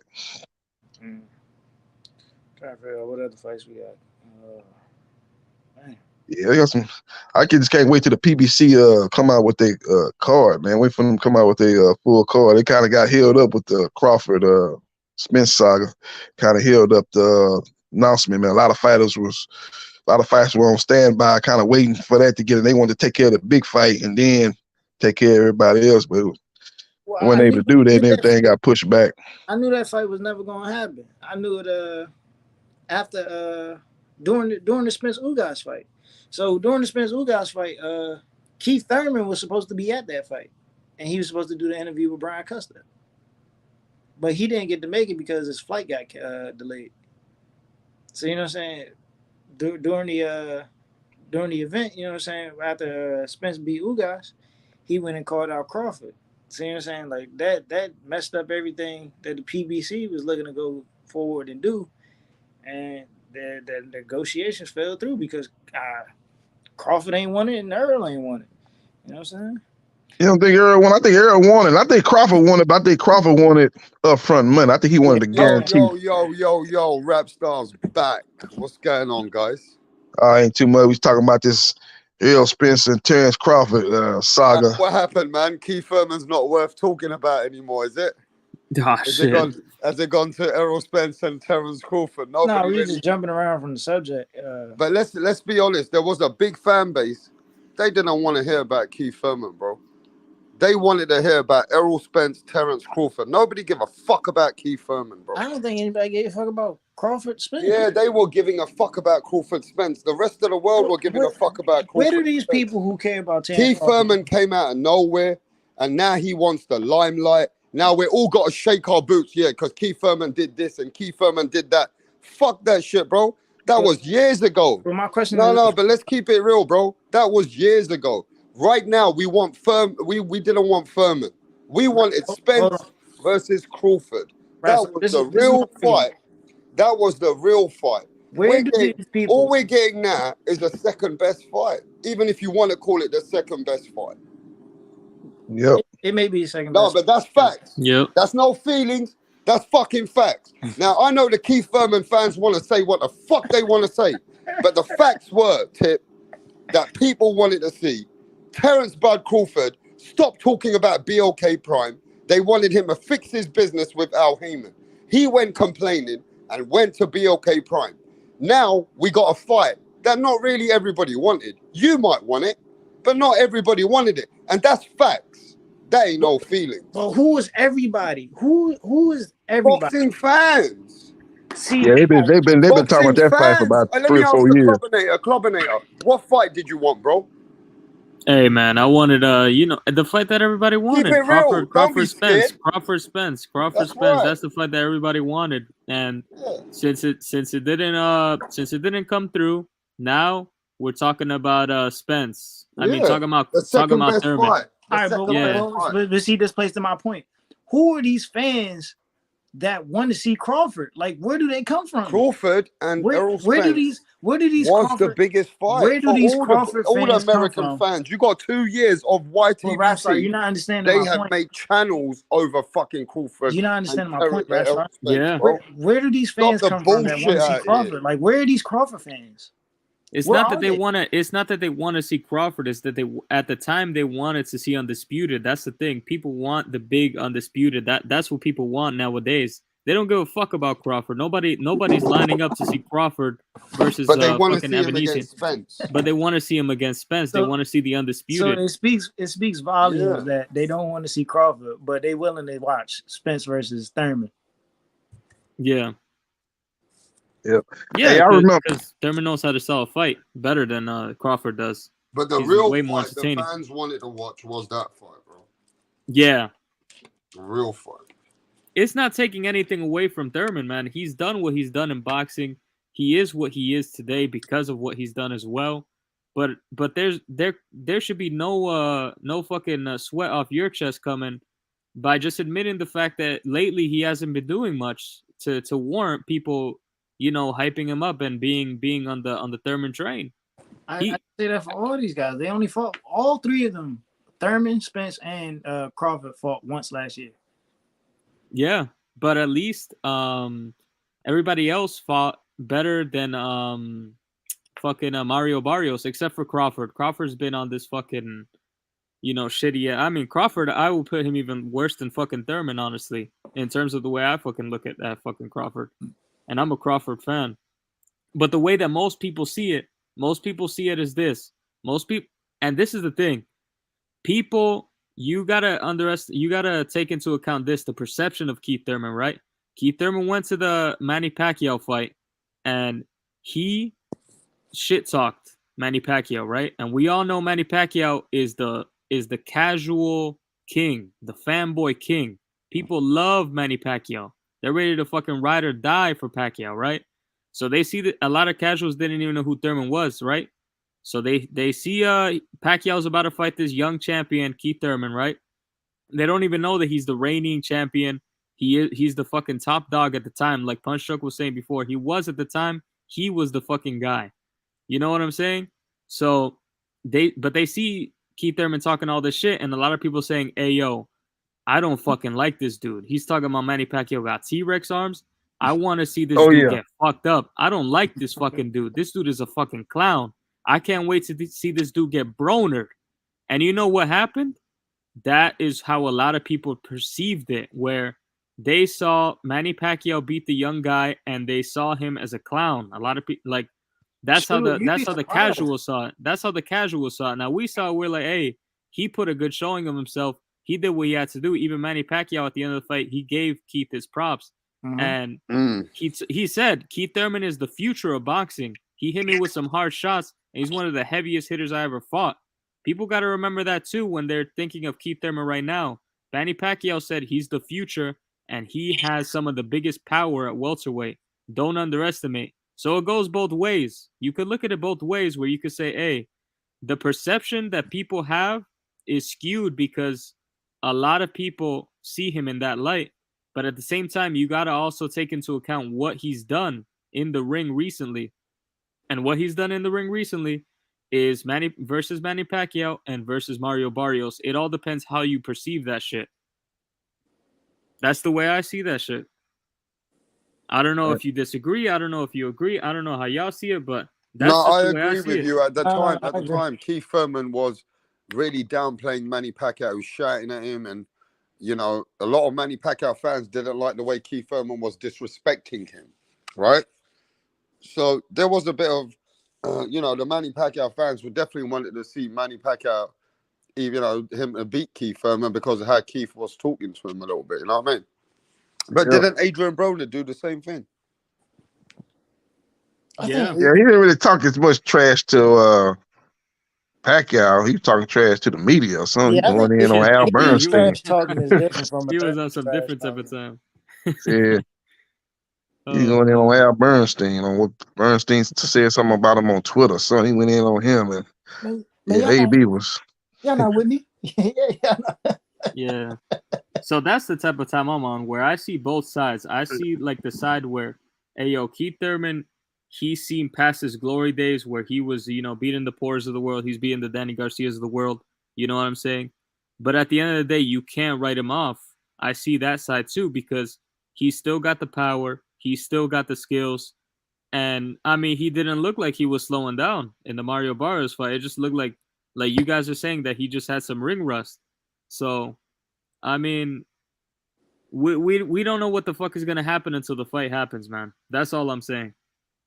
Yeah, exactly. Like I said, I thought he looked pretty good against Mario Barrios. A lot of people say he looked horrible, and he ain't the same. But I thought he looked good considering the time off he had going into that fight. He looked good. He just didn't get the knockout, but he beat him up, man. You saw how Mario Barrios was looking after the fight, man. Looked like Herman Munster, man. His whole face was messed up. Yeah, but you're forgetting, bro. Look how Thurman was going at Manny Pacquiao there. I remember all that conference. He was giving it in the bag of Pacquiao. Like Manny Pacquiao fans were getting a little bit. They wanted to see Thurman lose. Yeah. Hey, have y'all ever seen those videos, those compilation videos on YouTube talking about trash talkers getting knocked out, or trash talkers get? That's what Keith Thurman became to the boxing casuals. Keith Thurman ain't no champion. He's a shit talker that got his ass fucking whooped and embarrassed. And that's all he is to these casuals. And that's why the perception of Keith Thurman is he ain't no fucking world beater. He ain't shit. Oh, he beat Mario Barrios? What a fucking clown. That's how the people see him. That's what you got to understand. People ain't seeing that he beat Sean Porter, he beat Danny Garcia. Nobody gives a fuck about that. They just give a fuck about those compilation videos they be seeing on YouTube and the box recs that says that he fought Mario Barrios. That's it. So these fans, that watch these videos, they aren't even true fans of boxing. Oh no. It's like, you ever heard when Punch says some people are just living in the moment? That's a lot of boxing fans, bro. They're just living in the moment. You're not able to take a step back. Yeah, and the fight with Pacquiao, that was a close fight. You know, he talked his trash, but he got beat, but that was a split decision. He got dropped. He got hurt at the end, but he had some good moments in that fight. He lost that fight split decision, so it ain't like he went in there and got knocked out inside 3 rounds. It was a good fight. So he gained mad respect from Filipino fans for fighting. Yep. They got to fight. You know what I'm saying? He got knocked down. He came back and he fought. Yep. Like he went away. It was a good fight. Split decision. One judge had him winning. So it's gonna be interesting when they match up April 29th. You know, Keith Thurman gonna sell the fight, man. That's one thing about him. He gonna sell the fight. He ain't gonna be quiet like Bud. He gonna talk his trash. He gonna try to get inside Spence's head, which he ain't gonna be able to do. But I'm he waiting gonna sell the fight. press conference. The press conference. I'm waiting. It's gonna be some things said in that press conference that we don't even like. There's gonna be things said in that press conference about things that haven't been discussed publicly. You know what I'm saying? That have happened over the years. I'm telling y'all, that whole thing about, you know what I'm saying, I never got a contract from you, blah blah blah, all this. It's gonna be a lot said. Yeah. Hey, yo, I'm not gonna lie. I'm a bit out of the loop with some of the things. So this fight is happening at 154, right? Yeah. So what's the story behind that? If you guys know, like, why is this at 154 and not at 147? Why is this not at welterweight? Because like, Earl is being a spiteful bitch. Oh shit. Yeah, but but think about it. Errol can always go back on what he said though. He said while the negotiations were going on with Crawford that if he don't fight Crawford, he moving up. Yeah, you know, and that's why you notice even with this fight, they say he got 60 days. If he beat Thurman, he got 60 days to negotiate a fight with Terence Crawford. If not, he got to fight the winner of Stoyanis and Virgil Ortiz. That's what the WBA president came out and said. So, you know, he's looking. You know, he said he ain't fighting. He ain't going back down to 147. You know, fight nobody but Crawford. So if he don't get the Crawford fight, he's gonna probably stay at 154. That's why, like, the whole thing about him having the titles, you know what I'm saying? You should have just relinquished. You know what I'm saying? Like, why are you just holding up the division like this? Like, Boots Ennis could have probably fought for a title. Yeah, he need to release those belts. But what's going to end up happening is they're going to elevate Jerron Boots Ennis to full IBF champion, and the winner of Virgil Ortiz, Stoyanis, is going to be the world WBA champion. In the WBC, they can you know, have their top fighters in their rankings fight for the vacant WBC, or they can do what they call a unification, where maybe Ennis, the IBF champion, fight maybe a Ugas or somebody like that for the WBC vacant, and for Ennis's IBF title, that'll be a unification. They could do that. So, well, at best, I think it might be two fights. Ennis may have to fight two or one fight before he gets elevated. I think so. He might have two fights before he gets elevated. So it might be What I think it's because he's the interim IBF title. So if Spence got 120 days to fight him, if he don't fight him in 120 days, they just gonna elevate Ennis to full IBF champion. That's gonna happen. So he's the interim right now. So Spence must fight him within 120 days. If he don't, then he's gonna give him the belt. So he ain't good. He in good position, man. Like I said, Stoyanis and Virgil Ortiz would be the WBA champion, and maybe the WBC work with the IBF to do a unification or something like that, or maybe the WBA winner out of Stoyanis and Virgil Ortiz for unification for their vacant belt. You know, they could do something like that, man, with Ugas or whoever in that top four in the WBC, Ugas, Cody Crowley, whoever in that top four. They could do a unification. I think I just heard Cody Crowley about to fight Luke Santa Maria. Oh, you fighting Santa Maria? I heard somebody. I think I was on like a YouTube channel or something. Like I was in the comment section or something, and because then Santa Maria just fought didn't he fight an eliminator in his last fight? Who was that against? Abel Ramos. Santa Maria, that's the same guy that fought Lara. Which one is it? It's two of them, I think. Yeah. I heard Cody Crowley. I heard somebody he's supposed to be fighting, but it wasn't Santa Maria. I'm trying to think. I can't remember. I heard a name for him. We was talking about him fighting Cody Crowley. Yeah, I'm trying to remember the name. I heard somebody was saying he was supposed to fight. Man, I can't remember the guy's name, but yeah, he's actually he was supposed to fight Stoyanis. That was supposed to be the co-main event for Spence versus Crawford, but that fight didn't happen. So Stoyanis got to take care of this WBA regular title with Virgil Ortiz. So Cody Crowley supposed to be fighting somebody. I heard his name mentioned with some fighter. I can't slip my mind right now. They need to get My boy Blair Cobbs need to just come over to the PBC side, man. I don't know what they doing with him over at Golden Boy Matchroom now. Yeah, they got him. He said he was trying to work out a deal. He said he talking with Golden Boy, trying to work out some kind of deal because he don't have no contract with Golden Boy. But I ain't heard nothing since then, so I don't know if they came to an impasse. They ain't got no deal with him. If that's the case, like I say, come over to the PBC. You can get some fights with the PBC. Yeah, he'll get some good opportunities over there. I mean, Rashidi just came over there. You know what I'm saying? He lost his first bout, so you know what I'm saying. Things will look good for him. They'll set him up with something nice. Yep. Most of all the top welterweights with the PBC, so you might as well come over to the PBC if you want to get some fights. They got homegrown talent in Barrios. You know what I'm saying? Oh, yep. It might be Barrios versus Crowder. Yeah, that's who it might be. It might be because Barrios did say he was gonna fight in February. Yeah, it might be it might be Barrios. That's a good fight. That's tough. Barrios taking these tough ass fights, man. Yeah, you would think they would, after them 2 back-to-back losses with Tank and Thurman, they try to get him like a, tune up, a bounce back win, a showcase fight where he can get back on the win column, and then you put him back in there with another top fighter. But I don't know. We'll see what they do. They put him in there with Crowley. He's looking at 3 losses in a row because Crowley gonna box circles around that boy.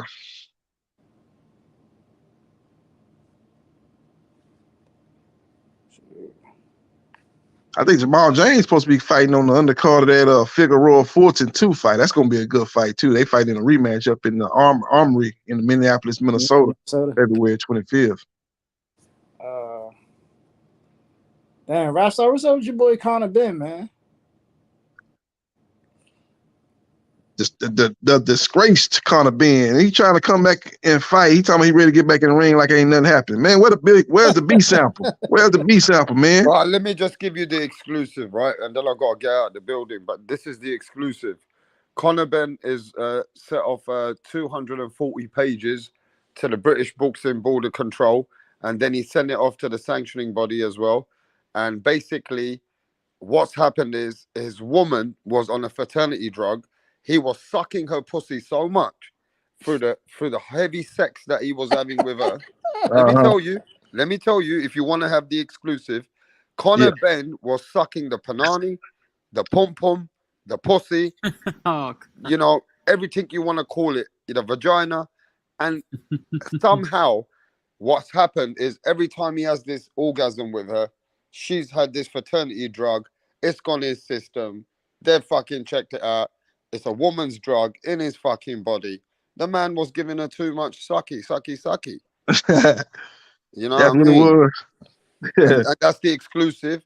And that's why Eddie Hearn said, you're going to see he's innocent and every motherfucker can fuck himself. He just got to go there embarrassed, stand there in front of everyone and say, yeah, I sucked. It is what it is. And, they're going to know it come from a woman. That's what I'm hearing. That's what I'm hearing. That hits the press. That'll be the wildest story ever. Yeah, and I've heard that from people in boxing, by the way, in England. Oh, that's what they've been saying. Okay. He was sucking the puntang. I hear you. Yeah. Yeah, they gonna try to get him back in that ring. They gonna try to, they gonna try to come up with something. They say 240 pages, huh? They gonna see what. Hope they released what's in there. Release a transcript and see what he got to say. 240 pages. That's a lot of pages. 240 pages of sucking puntang. Well, he can fight in America now, man. He needs to get some matches in America. Conor Ben? Yeah, since he's already over here. I was telling you, this is what we were discussing. Like, guys from the UK need to come over to America and establish themselves. The same thing with guys over in America. They're like American heavyweights. They need to establish themselves, fighting each other in the U.S. and over in the UK to just become stars. So we can get more stardom in boxing and to make these fights as big as they should be. Oh, AJ, he coming over here to train with Derek James. He coming over here. Yeah. So he hired Derek James. I'm going to talk about that tomorrow. Oh, okay. Yeah, that's going to be interesting. Derek James going, huh? Make sure you come tomorrow. Yeah, okay, let's do it tomorrow. Okay, yeah, that'll work. I'm gonna check it out. Talk about that collaboration. That's gonna be interesting because Derek James, he's gonna He's gonna get him. He's gonna definitely improve AJ. I don't know if it's gonna be enough to beat a Fury or Wilder, but it's gonna be interesting. Yeah, that guy goes, somebody got to tell Conor Ben to stop eating pussy while he's in camp. Oh my gosh.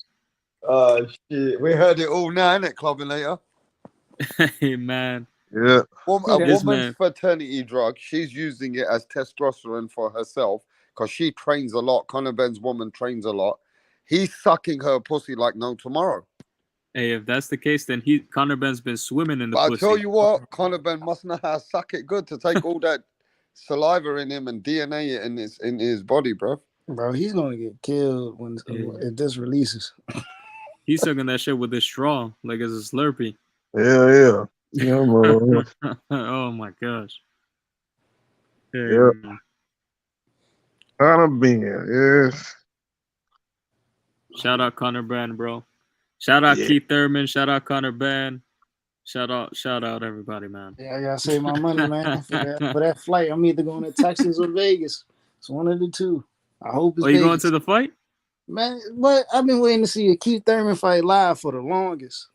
Hey, let's go. I'm hearing it's gonna be in Cowboy Stadium, but we'll see. It might be in Vegas. It might be on the Strip. We'll see. You know what? Fuck you, motherfucker. After all these debates, I'm coming out to America to watch this motherfucking fight. Fuck you. Oh, yeah, man. After all these debates, I'm coming there to record it live, and I'm going to come there with a rap star live that Errol Spence is going to beat the fuck out of Keith. Yeah. I'm coming all the way there. Yeah, come on, man. Yeah, you come down and set up your show down there. Live there, and I'm going to meet Tip Bayless there. I'm sure I'm going to find Punch going mad over there somewhere. We all got to go. We're all going to have fun. Look, it's been 7 years. 7 years, bro. I've been waiting for this. Yeah. Yeah, get down there, meet up, do your show down there, man. We all meet up, have a live meet down and greet, a meet and greet. Yeah, meet and greet. Yeah, meet and greet and have a lot. Yeah, there you go, meet and greet. I gotta come in on my Redskins gear just because it'll be in Dallas. Oh man, you coming into enemy territory with the Redskins. Yeah. But yo, I always appreciate you guys. Look, one thing I'll tell you, yeah. This is the only channel, even if we agree or disagree, at the end we show love. That's how it should be. Yep. Boxing is just a sport. These boxers don't put money on our fucking table. But you know what it is? I've noticed something. Everybody who loves boxing, we're just too passionate. You get me? Boxing fans ain't pussies.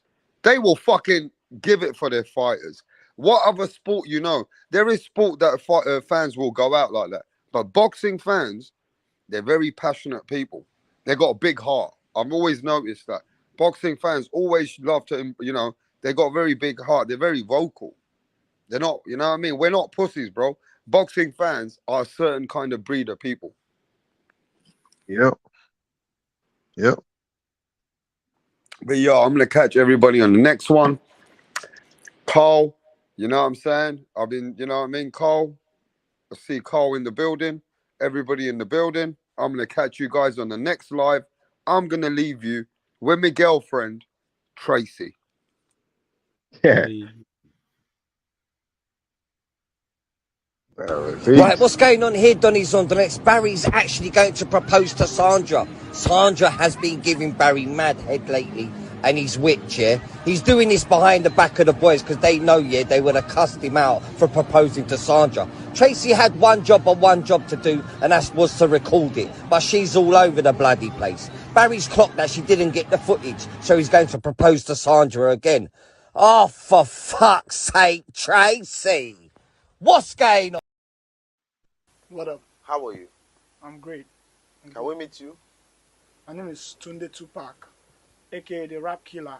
Tunde Tupac. The Rap Flexer. Kill them all. Your name is Tunde Tupac. Tunde Tupac. You can write the Rap Killer there. But Tunde is your name. Okay. Yes. Okay. Thank you. Tunde, with your dressing, I know the kind of song that you're about to present. Yes. So you want to tell us about it? Just rap game. I kill the rap game because the haters want us down, but they're not going to get us. You don't need to tell us about the haters now. Rappers, right? You're a rapper. Rapper. Good. Let's hear you. Check it. Ha ha. Check it. Ha ha. Check it. Check it. I rule everywhere. I rule. They want to take me down, but they cannot take me down. Yeah. I rule New York. I rule Lagos to Atlanta. We go to Chicago. Check me out. Check my game. My game is tired. All the haters, I shoot them in the brain. Pull up. I've been around with my guys, 50 Cent, Tupac, Biggie, Snoop Dogg. We're all in this game together because I kill them all. I kill Tupac and I kill Biggie. I kill them all because they can't contain my rap game. Hey! Off the hook because I kill you all now. No, calm down. You killed who? It's just a lyric. Don't fear. Lyric. Yeah. Your lyric will put you in trouble. You have to be very careful. You don't just go about saying things that you don't know. It's a rap game. That's Oh, okay. How old are you? I've been in this game for more than 20 years. How old are you? I'm 15 years old. What?